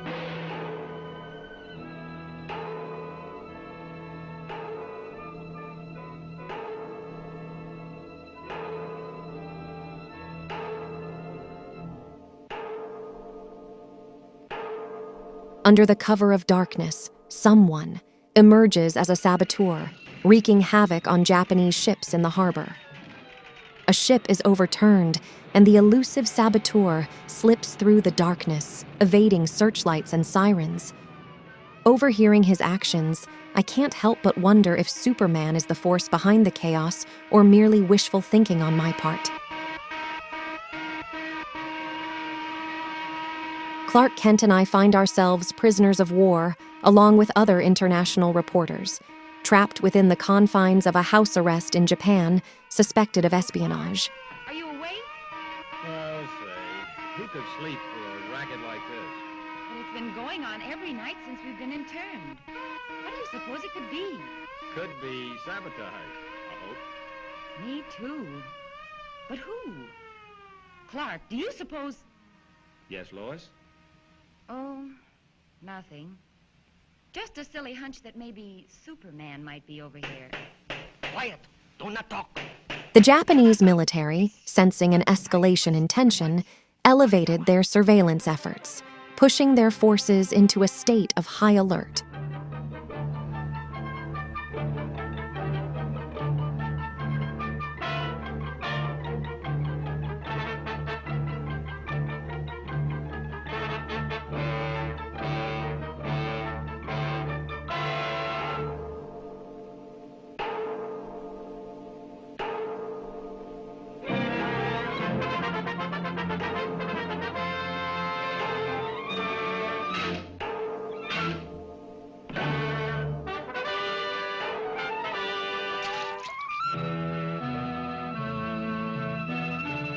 In a strategic move, Superman took charge by anchoring the Japanese ships, rendering them immobile.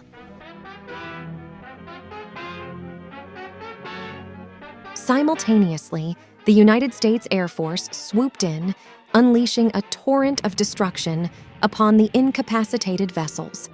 At the same time, other branches of the U.S. Armed Forces executed precision strikes, strategically placing bombs to dismantle crucial bridges. The coordinated efforts of Superman and the American military demonstrated a tactical prowess that disrupted the Japanese forces, leaving a significant impact on their strategic capabilities. In the midst of this escalating drama, I caught glimpses of Superman leaping between buildings. In hindsight, I believe that Superman wanted to let me know that he was there, watching over me. In my excitement, I blurted out that piece of information to Clark. However, the walls have ears, and my attempt to share this revelation with him was cut short by a guard who forcibly silenced me and took me to interrogation. The Japanese military, desperate to quell Superman's relentless onslaught, devised a sinister plan. They decided to use me as a pawn, creating an ultimatum to force Superman into retreat. Grim signs were posted, declaring my imminent execution if Superman did not cease his attacks.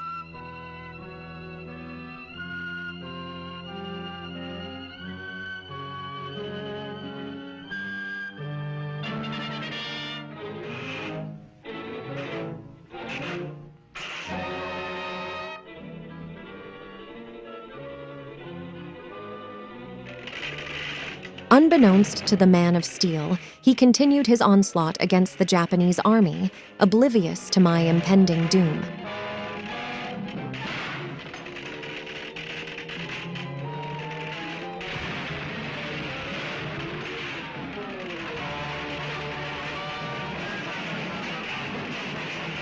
I was in interrogation for hours with my would-be executioners, but they couldn't break me.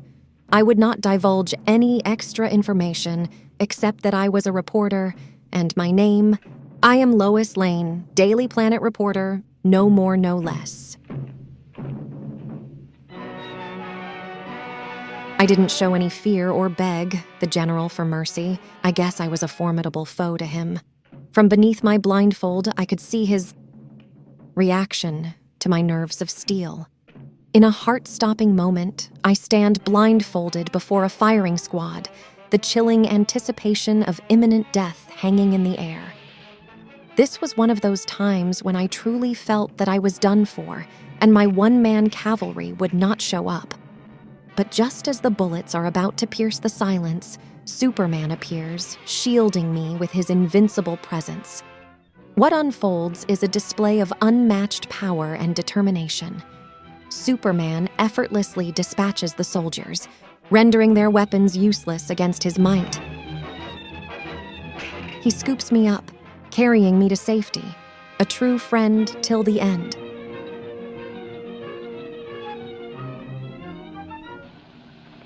Miss Lane, This way, please. How does it feel to be home? Smile, please. How about Clark Kent? Did he get away? No. No, he's still over there.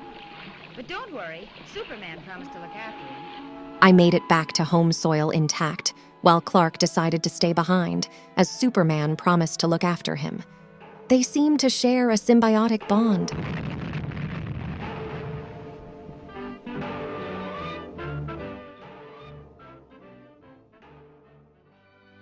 Let's talk about war. For most human beings, it takes an awful lot to allow them to kill another human being. The only way to do it is to justify the killing, to make the enemy look as evil as possible. The secret in propaganda is that when you demonize, you dehumanize. When you dehumanize, it allows you to kill your enemy and no longer feel guilty about it. That is why, during World War II, a lot of caricatures depicted leaders of the Axis powers as animals. You can kill a monkey a lot more easily than you can kill a neighbor. During World War II, images demonizing the leaders of the Axis powers were everywhere, on official government-issued materials, including posters, ration books, pamphlets, war bond solicitation materials, you name it. Greeting cards, the covers of national magazines, editorial illustrations, even cartoons. Such imagery will not age well, let's say about 80 years later. Let's hope posterity will learn from those World War II mistakes and be a little forgiving of the past. Until then, yours, Lois Lane.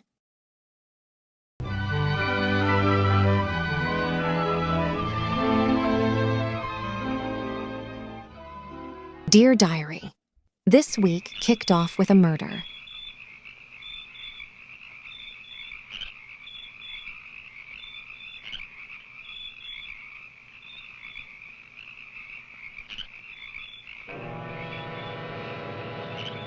Specifically, the discovery of the night watchman's lifeless body in the murky swamp near the Metropolis Munitions Works. Flash! Following closely in the wake of a series of baffling crimes, the body of an elderly man has just been found in the marsh flats outside. There were suspicions of saboteurs and spies at the defense plant. There's a story, or I'm no reporter. He is believed to be the victim of an organized ring of saboteurs. The mystery surrounding his death ignited my reporter's instincts, and I couldn't shake the feeling that there was a story waiting to be unraveled at the munitions plant. Everybody interpolates me name wrong. It's Lois. L-O-U-I-S. Lois. Louise. Lucy. Now I'm so mixed up, I don't know who I am.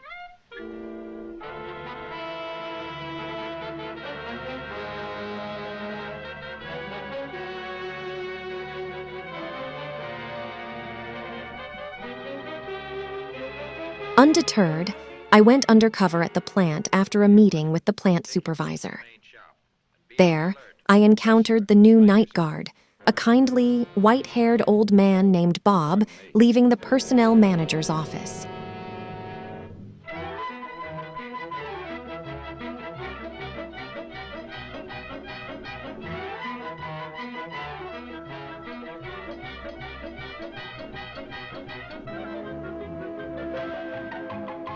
My job was tedious, but enjoyable nonetheless. In my free time, I usually paint at home. I'm no Picasso, mind you. Report upstairs, 12 o'clock. Very important.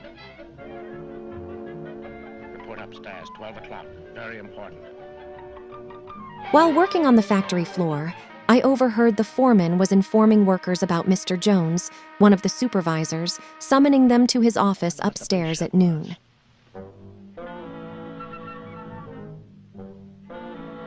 Intrigued, I decided to eavesdrop, only to discover Mr. Jones's nefarious plan to blow up the factory.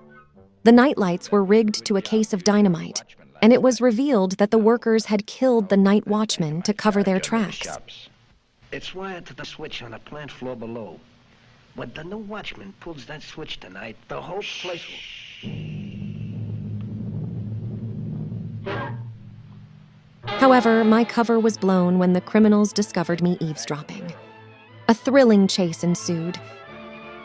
I quickly ran down a set of stairs and up the next one. As you probably know, dear diary, Lois Lane is no damsel in distress, no matter what my critics say.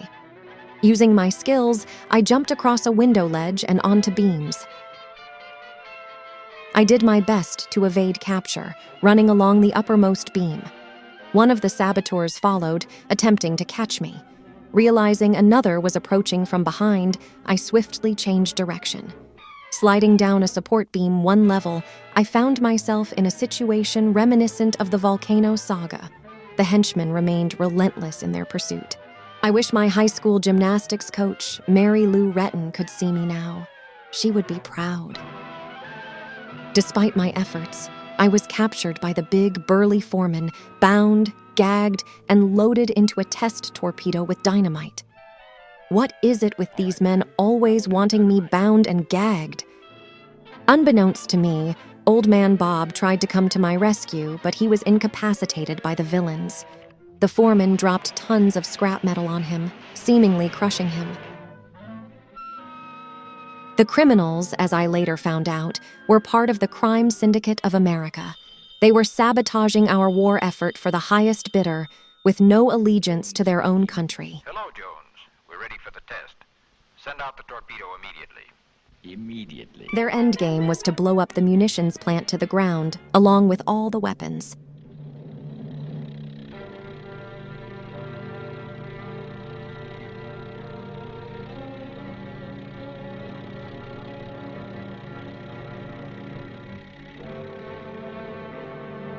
Here comes the torpedo now, and that old hulk out there is a target.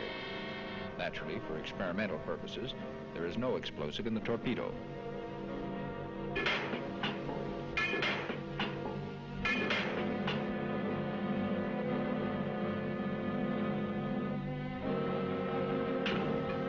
As luck would have it, with unparalleled speed, the ever-faithful Superman soared to the testing range, where the torpedo containing me was hurtling toward its target.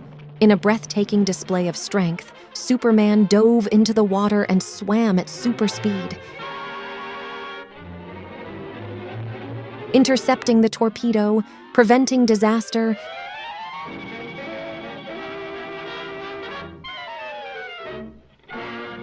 safely redirecting the torpedo to the ground and freeing me from my precarious confinement.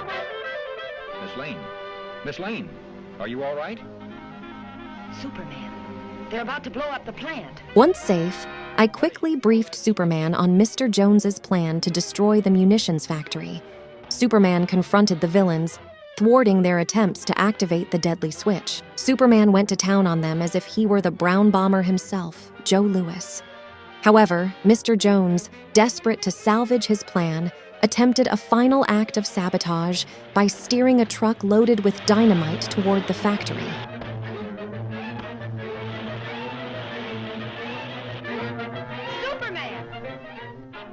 Like a boxing champ, Superman knocked out all 3 henchmen.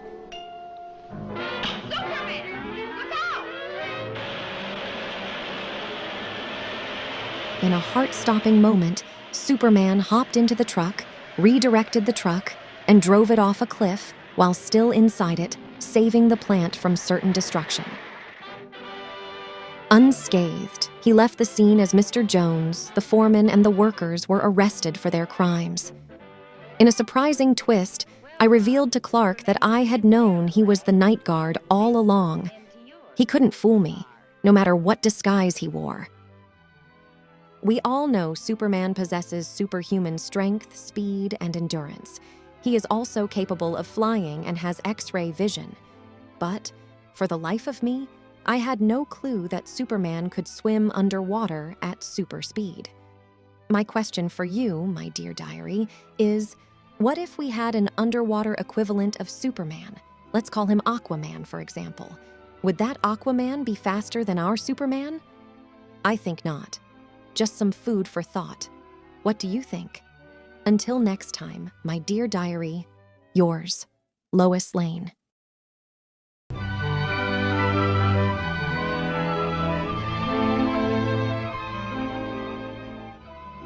Dear Diary, this week has been nothing short of a heart-pounding adventure, plunging me headfirst into a realm of the undead and giant zombies.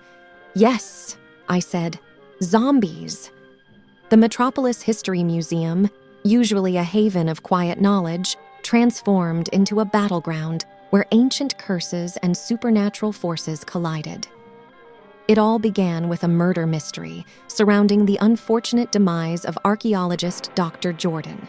Ms. Jane Hogan stumbled upon his lifeless body sprawled in front of the imposing sarcophagus of King Tush. The police swiftly pointed the accusatory finger at Ms. Hogan. In the absence of any concrete evidence, her fingerprints on the deadly syringe became the damning proof that led to her conviction for the murder. A swift trial condemned her to prison for poisoning the brilliant Egyptologist. That's all.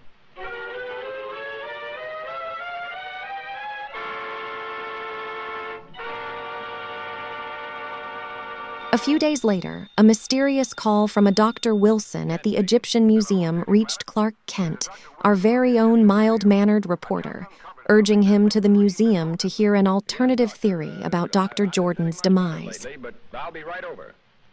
I'll see you later, Lois. Doctor's orders. Doctor, my eye.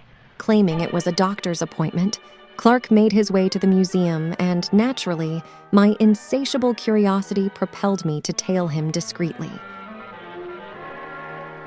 Dr. Jordan was the world's foremost student of hieroglyphics.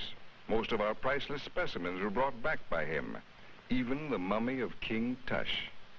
Among his possessions, I uncovered this ancient Egyptian tablet and find it to be a secret curse of the tomb of King Tush.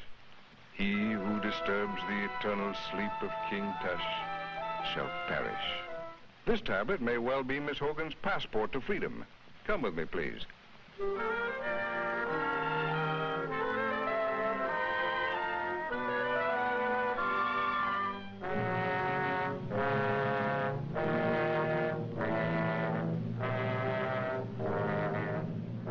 At the museum, the professor explains to Clark how he believes that Dr. Jordan was actually killed by a mummy's curse. He takes Clark through the Egypt exhibit at the museum and tells him the story of King Tush. I followed them, making sure not to be seen. Before his death, the 12-year-old Tush's father, the old pharaoh who ruled the north and warred against the south, commanded his giant, superhuman guards to swear an oath to protect his son throughout eternity. 12 now ruled the kingdom of 10 million people, but the boy was not fashioned. After his death, Tush became the pharaoh. Shortly after that, King Tush became ill, already young and sickly, and eventually died. Keeping their promise to the old pharaoh, the 12 feet tall, giant sentinels committed suicide by drinking poison in order to protect King Tush in the afterlife. Call me immature, but I had to chuckle whenever the Egyptologist said, "King Tush," while I was trying to be inconspicuous. Dr. Jordan, it turns out, was playing with forces beyond his understanding. He had been experimenting with an ancient formula, attempting to revive the mummies of King Tush's guards. Dr. Jordan had tampered with the fluid of life, injecting the mummies of the royal guards before meeting his death. It seems that he dabbled in necromancy, trying to resurrect the dead.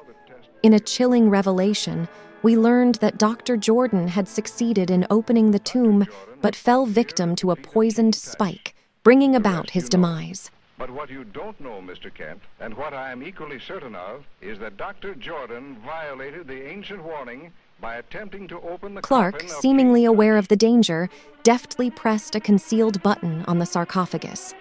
A poisoned spike shot out, somehow narrowly missing him or not affecting him at all. It all happened so fast. As Clark triggered the needle trap, he somehow opened the tomb.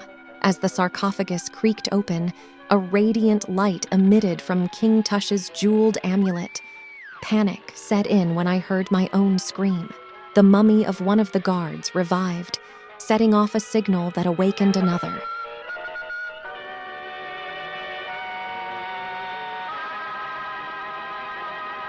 Soon, 4 of the undead towering figures emerged, bursting out of their mummified restraints and ready to unleash their wrath upon us. Before I knew it, one of the giants picked up my poor Clark, and he was thrown into a sarcophagus like a piece of ragdoll. The professor and I tried to make a break for it. Clark started punching his way out of the sarcophagus, and Superman sprang up. "Wait, what?" No time to process this. I started punching at the big lug, even though he didn't feel anything. It was like punching a brick wall. Both hands were fractured. Superman came out from under the fallen columns, swooped in, and rescued us from a fiery death. The epic battle that unfolded between Superman and the undead mummies was nothing short of cinematic. Superman literally brought the house down on top of us. The events that transpired between Superman and the mummy were partly a blank canvas in my memory, a void waiting to be filled. I woke up in the hospital with my arms bandaged from the burns suffered during this zombie ordeal. This is one time I've scooped you, Lois. Yes, lucky for you, I was hurt. Incidentally, who told you I was at the museum? My mummy done told me. So, Clark finally beat me at our little game this time. He seemed gleeful and gloating that he scooped me on the story, but I believe, my dear diary, that I am the one who got the biggest scoop of the century. Memory lost my eye. Until then, your future Pulitzer Prize winner, Lois Lane.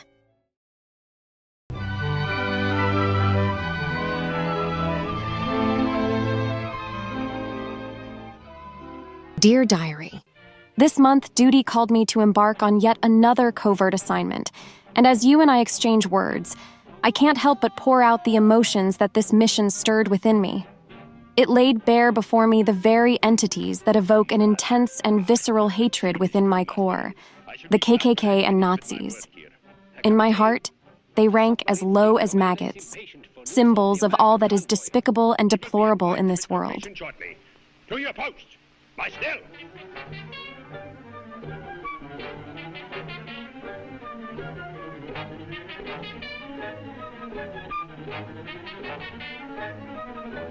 The mission, while flying over the ayahuasca forest, took a dire turn when our plane, delivering vital information to the Allied forces, fell prey to the Nazis' anti-aircraft weapon. My escort for the mission, Lieutenant Fleming, entrusted me with the crucial information as he lays dying. I understood what needed to be done. I was quickly captured by the once uncontacted tribe now known as the Shadow People. I fought and knocked out one of my captors and made for the jungle, where I hid the documents before finding a secluded spot and laying low for a few hours before being recaptured. After hours of torture, the Nazi commander tells me that unless I tell him where I hid the plans, he will straight up burn me alive. My response? So what? I am Lois freaking Lane. I have been down this road before with another Japanese commander. The KKK Nazi had convinced the poor innocent Shadow People that he was some type of god, so they were doing his bidding.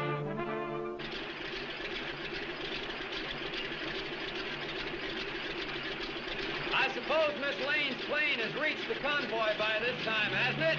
Clark was under the assumption that we were just covering the war as always. The plan was for all of us to meet a convoy at a later time. My mission was to fly ahead with Lieutenant Fleming, our recently fallen soldier. The ceremony for my immolation had begun, and the drumming tempo was increasing by the minute.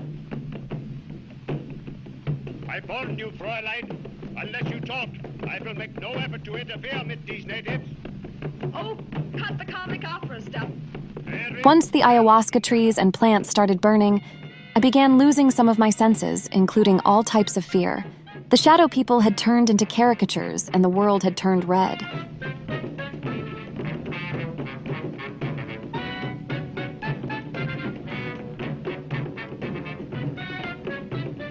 Even now, if you tell me the location of the papers, I can...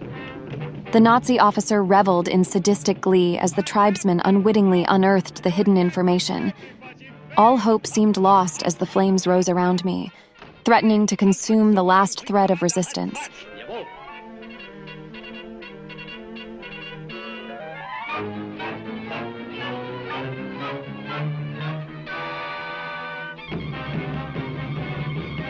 I was in a world of nightmarish images, consumed by fire, and madness started setting in. It was all light, and shadow to me. A surreal trip of the mind.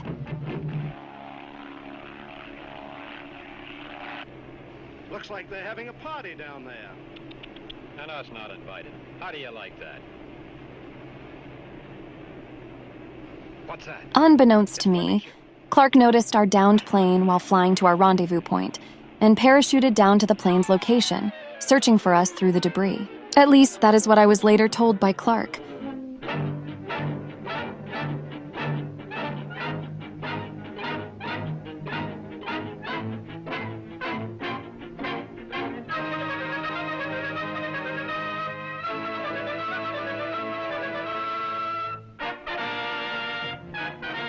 In my dream state, I found myself in a waltz dance with Superman while bathing in a sea of fire.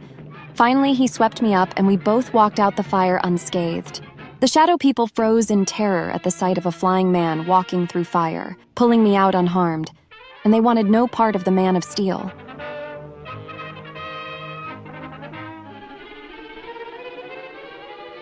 Lois.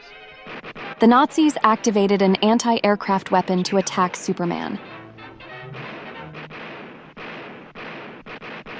However, the Man of Steel proved indomitable, withstanding the assault and destroyed their weapon. It was a sight to behold, and the joy I felt watching Superman tear through a wave of Nazis was both empowering and liberating. Did I mention that I hated Nazis? I hate Nazis. A cascade of events unfolded. The Nazis were able to deploy U-boats to attack the Allied convoy. Come in, base 3X. Come in, base... Slagt alles und raus mit euch! You...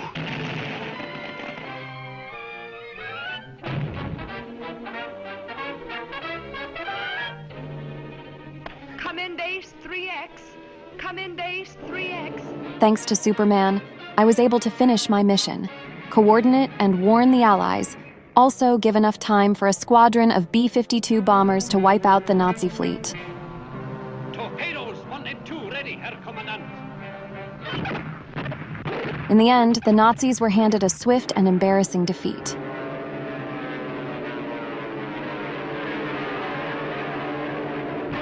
I am proud to have played a hand in destroying the evil mustached bastards' fleet.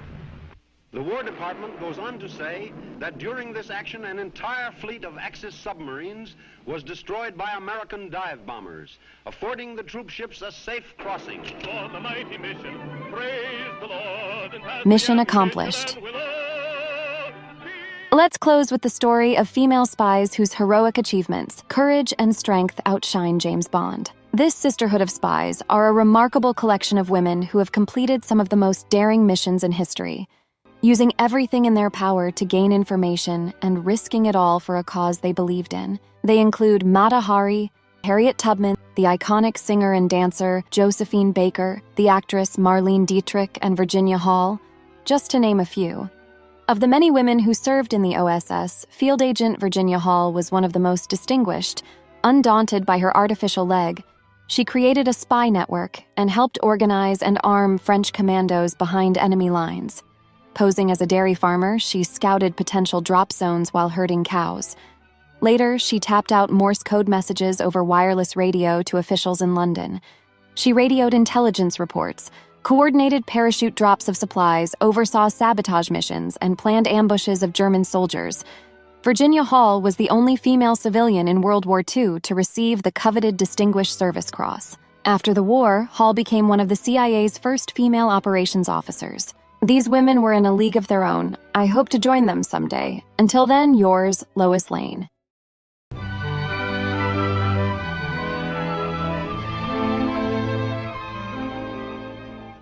Dear Diary, I quit my job at the Daily Planet this week.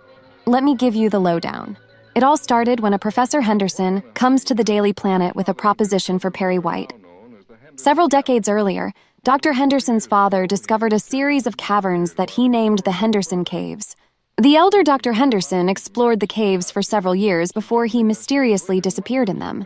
Now, the younger Dr. Henderson would like to go back into the caverns.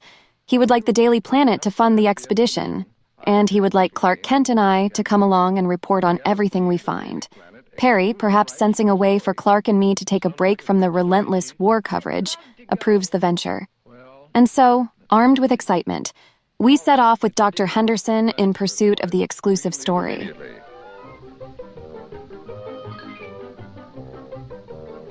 Days later, we find ourselves at the entrance of the Henderson Caves, ready for a spelunking expedition. We began our journey by packing explosive cases onto rowboats. The only way in is by boat, as the caverns are part of a vast underground river system. Dr. Henderson and I take the first boat, and Clark follows suit. Little did we know the twists and turns that awaited us. I made sure to pack enough Kodachrome film for this expedition, not knowing what to expect.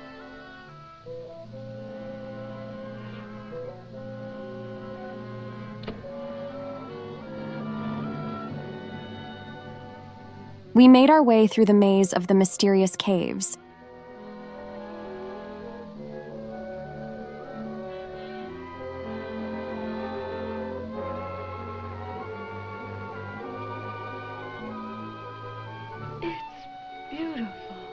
According to the map, this next grotto is the furthest any man has ever been.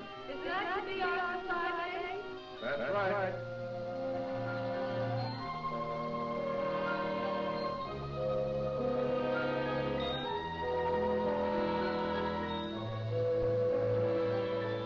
When we finally emerged on the other side of one of the caves, we started to pack the rowboat, which held our equipment and explosives. Bad luck struck when, unfortunately, we forgot to moor the boat, and it floated away from us and out of reach.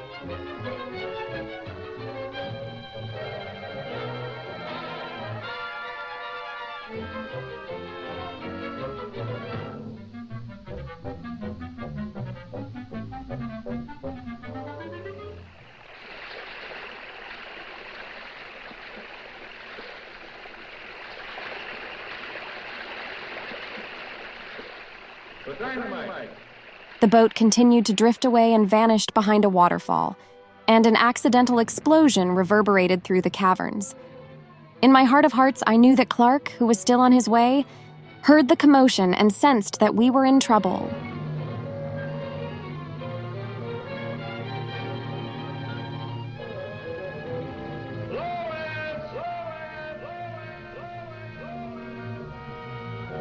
The expedition took a turn into the fantastical when we stumbled upon a race of fearsome hawkmen who emerged from the hole left by the explosion. Before we knew it, we found ourselves prisoners, standing before their king.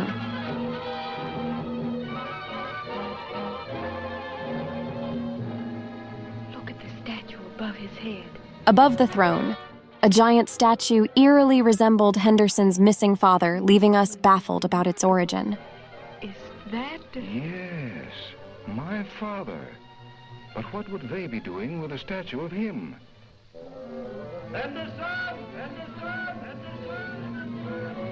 Unbeknownst to me, Clark became a one-man search party, scouring the caverns in search of Dr. Henderson and me. Navigating the twisting passages, he called out our names, his voice echoing in the hope of receiving a response.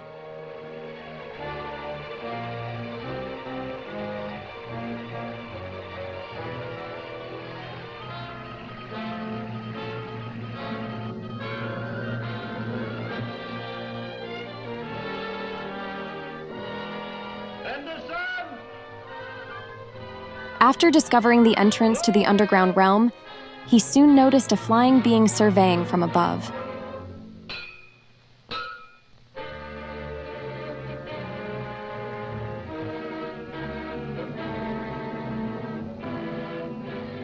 Clark hid from view as a kettle of hawks flew high above on patrol in the heavens of the underground world.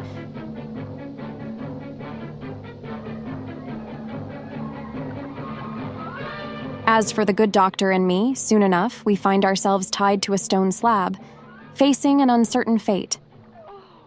A ceremony had begun, and the Hawkmen planned to immerse us in a bubbling, gold-colored liquid, the same fate that befell Dr. Henderson's father. As the realization dawns on me, pure terror sets in. I am going to die after discovering a race of Hawkmen living beneath the earth.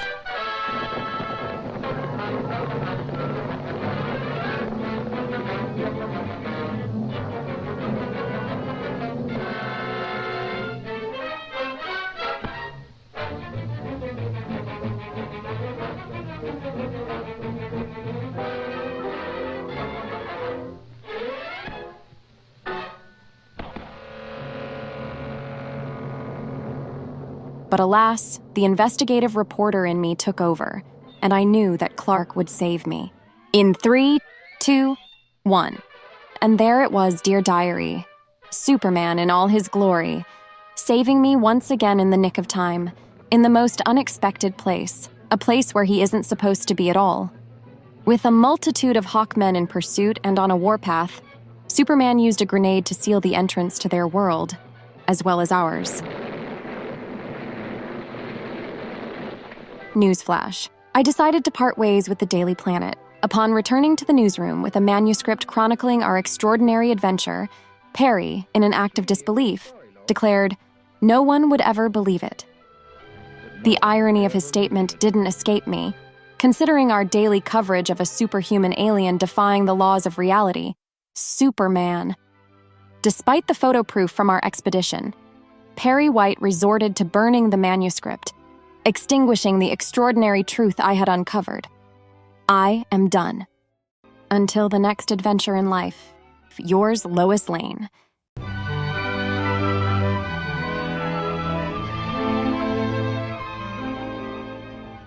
Dear Diary,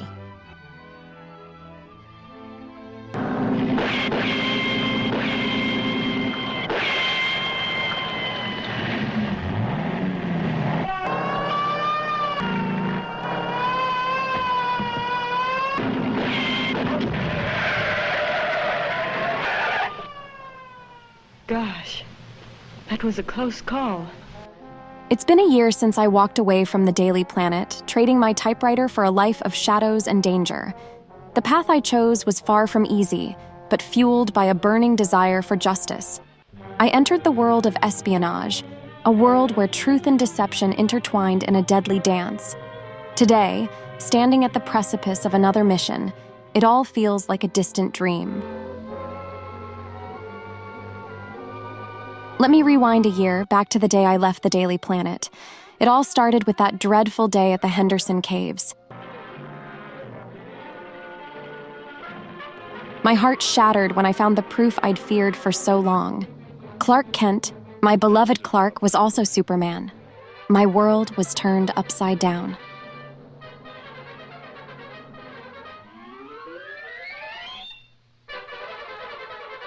This revelation could have been the reason why I quit my job at the Planet. What took me over the edge was when Perry read my manuscript on the race of fearsome hawkmen living in an underground world and burned it, telling me, "Nobody will ever believe it." I told him to take this job and shove it. I walked out, and instead of confronting Clark, I did the unthinkable. I left. I disappeared and haven't seen Clark, nor Superman since that day. Germany became my new home, and I became someone else, a blonde bombshell with a fiery spirit and a thirst for justice. I fully immersed myself into my new role. But first, my dear diary, I guess I should go back and start from the beginning. You must have figured out by now that I have been living a double life, working as a reporter and an agent. My first assignment was to take down the Caduceus Coalition. They are a cabal of scientists, geneticists, biologists, and also engineers working with robots and artificial intelligence. This group of scientists are morally ambiguous. They are more than okay with committing unspeakable acts in the name of science if they believe that the ends justify the means. Their twisted experiments, their disregard for human life, fueled my resolve to bring them down. The first one in the group that I took down with the help of Superman was the geneticist who referred to himself in the third person as the mad scientist. He became obsessed with engineering animals into perfect super beasts. His creations caused mayhem in our society. He had the raven with human-like qualities.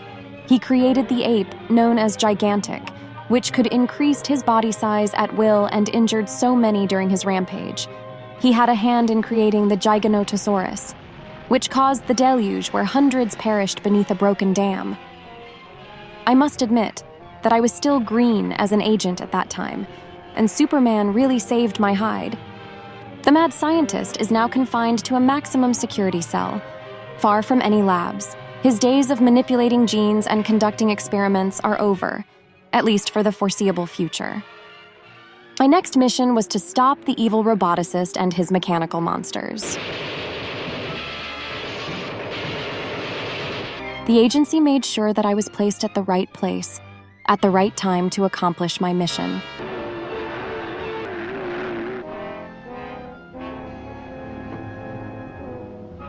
What a story this is going to be. The jewels. What have you done with the jewels? The chilling prospect of the roboticist's mechanical nightmares dancing to the tune of someone else's paychecks haunted the agency. His avarice was a Trojan horse, poised to unleash chaos. Thanks to the Kryptonian. By the way, this is information I learned from our many interviews. We stopped the evil roboticist and his mechanical monsters. His horde of robots put Superman through the ringer before he turned them into scrap metals.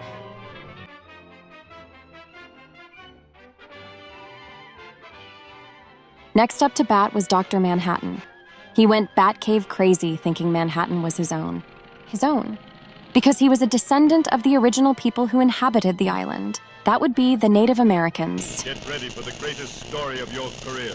He made the ground shake and rumble all over the city, like some scary song of destruction. Buildings crashed down, sirens screamed, and people ran in fear. No one was safe from Dr. Manhattan's madness. Everyone in Manhattan became part of his messed up game, like little chess pieces on a giant earthquake board. Their city, their home, turned into a playground for his twisted dreams. It was all because he thought he owned the whole island, which was super weird. Superman and I made sure to put an end to his delusions. Dr. Manhattan is currently incarcerated at Rikers Island. which he also bizarrely insists belongs to him as well. The next group within the Caduceus coalition was led by a woman, a fact unknown to us until after their apprehension. The cigarette-chomping, heavy lipstick-wearing Mother Mayhem headed the group, though she designated one of her 2 sons as the spokesperson. She was an extraordinary engineer. This trio of engineers caused havoc for the citizens of Metropolis. Their motive was to accumulate more wealth.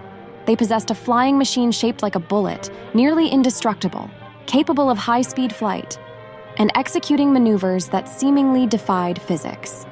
This object was far superior in performance to our government's fighter jets. They relentlessly bombarded our city with their bullet-shaped flying machine. Sonic booms shattered windows as their bullet-shaped machine strafed the city rooftops, spitting fire and fury. Mother Mayhem crippled all our powers and brought the city to its knees. We didn't have the capability to stop them, but I knew my duty was to halt this group by any means necessary. I followed them around the city by car, found their lair, sabotaged their vehicle, and with the help of Superman, stopped Mother Mayhem and her boys from causing further damage to the city.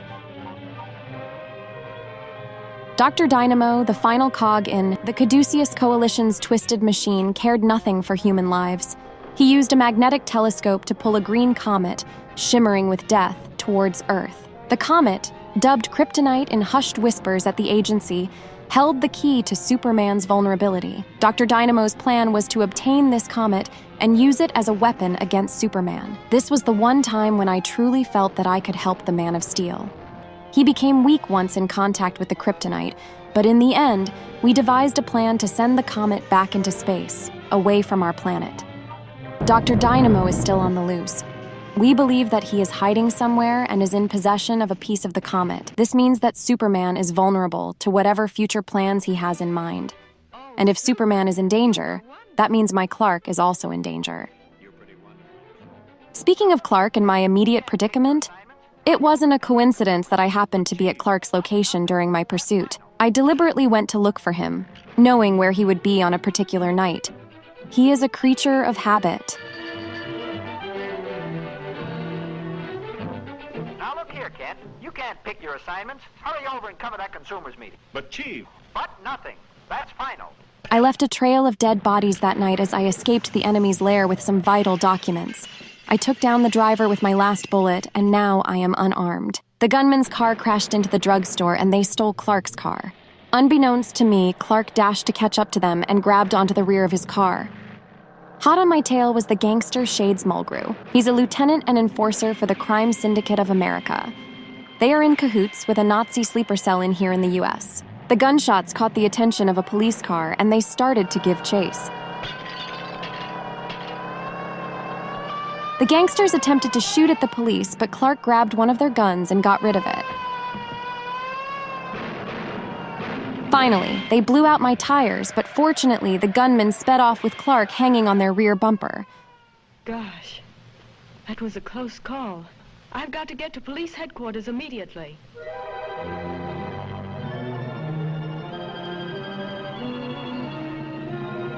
Clark let himself get captured and learned that these gangsters and the Nazi ringleader are trying to get the records back from a lady secret agent.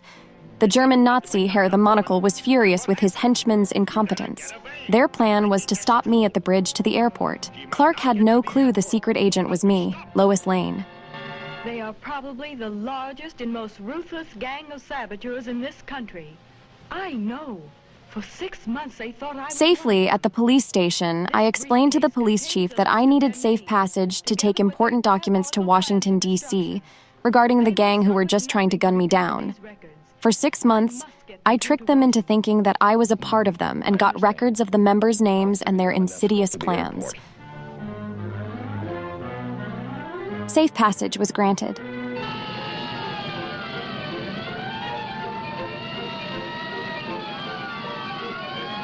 Unfortunately, the Crime Syndicate of America's goons, headed by Shades Mulgrew, had planned to ambush me on the way to the airport. Now, let me tell you about the Crime Syndicate of America, my dear diary.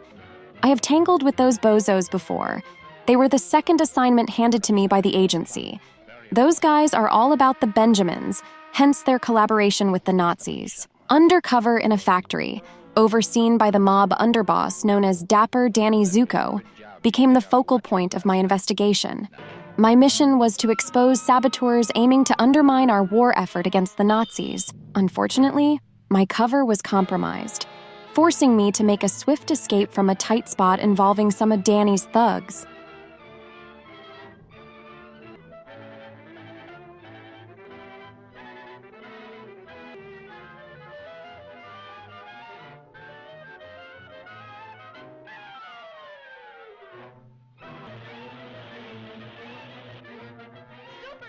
Ultimately, with Superman's assistance, we successfully dismantled their operation, leading to the incarceration of Danny and his henchmen in the federal penitentiary.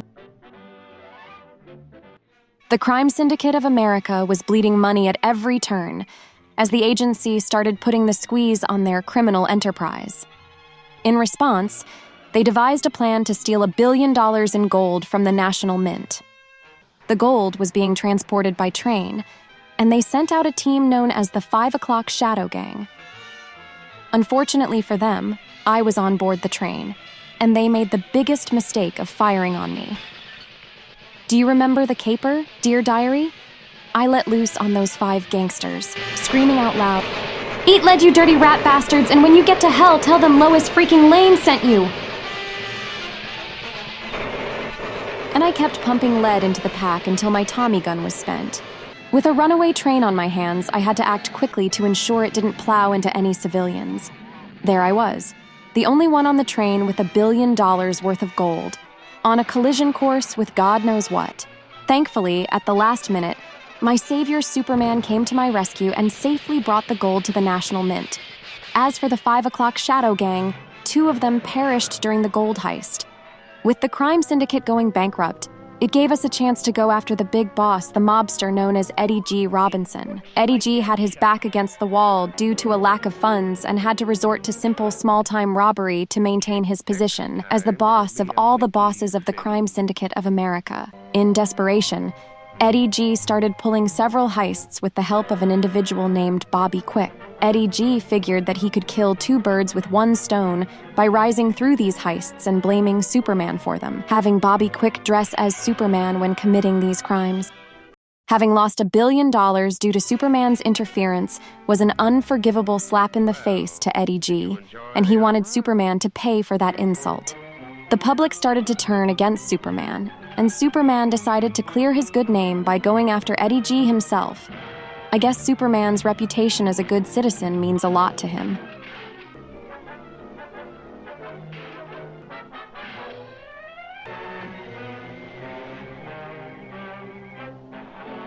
As for me, after tracking down Eddie's whereabouts, and on my way along with the police to nab him, Superman beat me to the punch and brought him to the police. I didn't assist Superman in nabbing the biggest mobster in the whole US. And that, my dear diary, was the end of my 2 missions for the agency until I took the Germany assignment against the Nazis. Back to my current predicament, I had a police escort to the airport, but we were ambushed by the gangsters. In the midst of the gunfight, the driving policeman stepped out of our car to return fire. Another officer successfully dealt with Shade's Mulgrew. I pressed on through the fighting, headed to the airport, knowing the documents must not fall into Nazi hands. She's got through. She's heading this way. Quick! At a bridge, another group of saboteurs took control.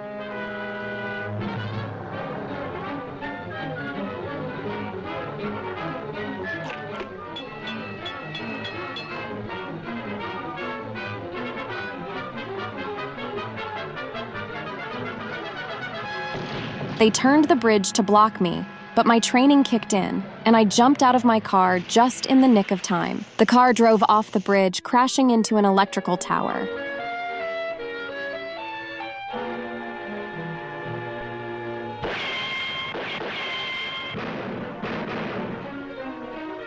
Attempting to reverse the bridge, I was nearly shot by one of the gangsters. Despite the danger, I managed to reverse the bridge's turning. However, the electric tower began to fall, smashing into the bridge control room. I fell onto the bridge's turning mechanism, knocked unconscious.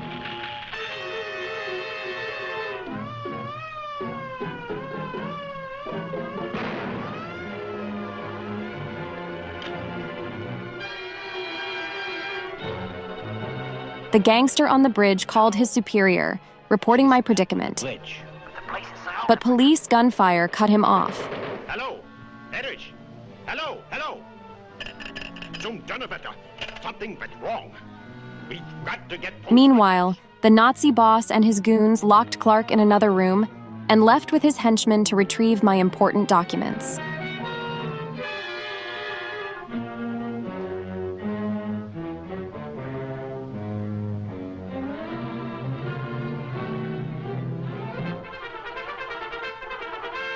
Clark, breaking free, transformed into Superman.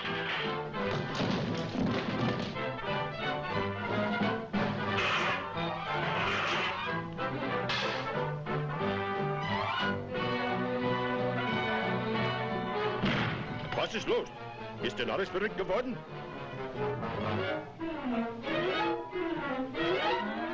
Zum Teufel! Was sollen wir tun? Schmeiß die Wände ein! He jumped onto the cable of the elevator the gangsters were using, pulled their elevator up, and tied off the cable, preventing them from reaching me.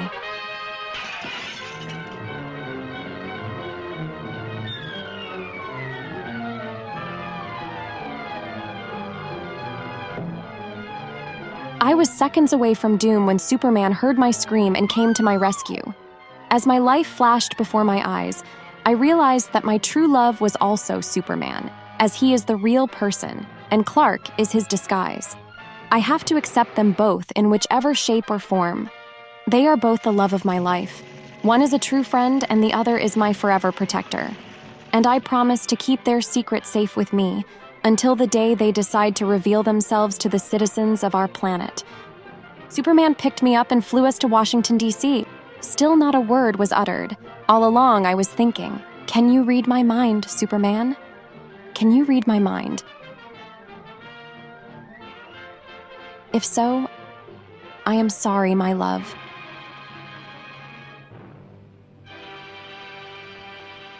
As I pen down these final words, I want to extend my heartfelt thanks to all the viewers of the Vintage Classics YouTube channel who embarked on this journey with me.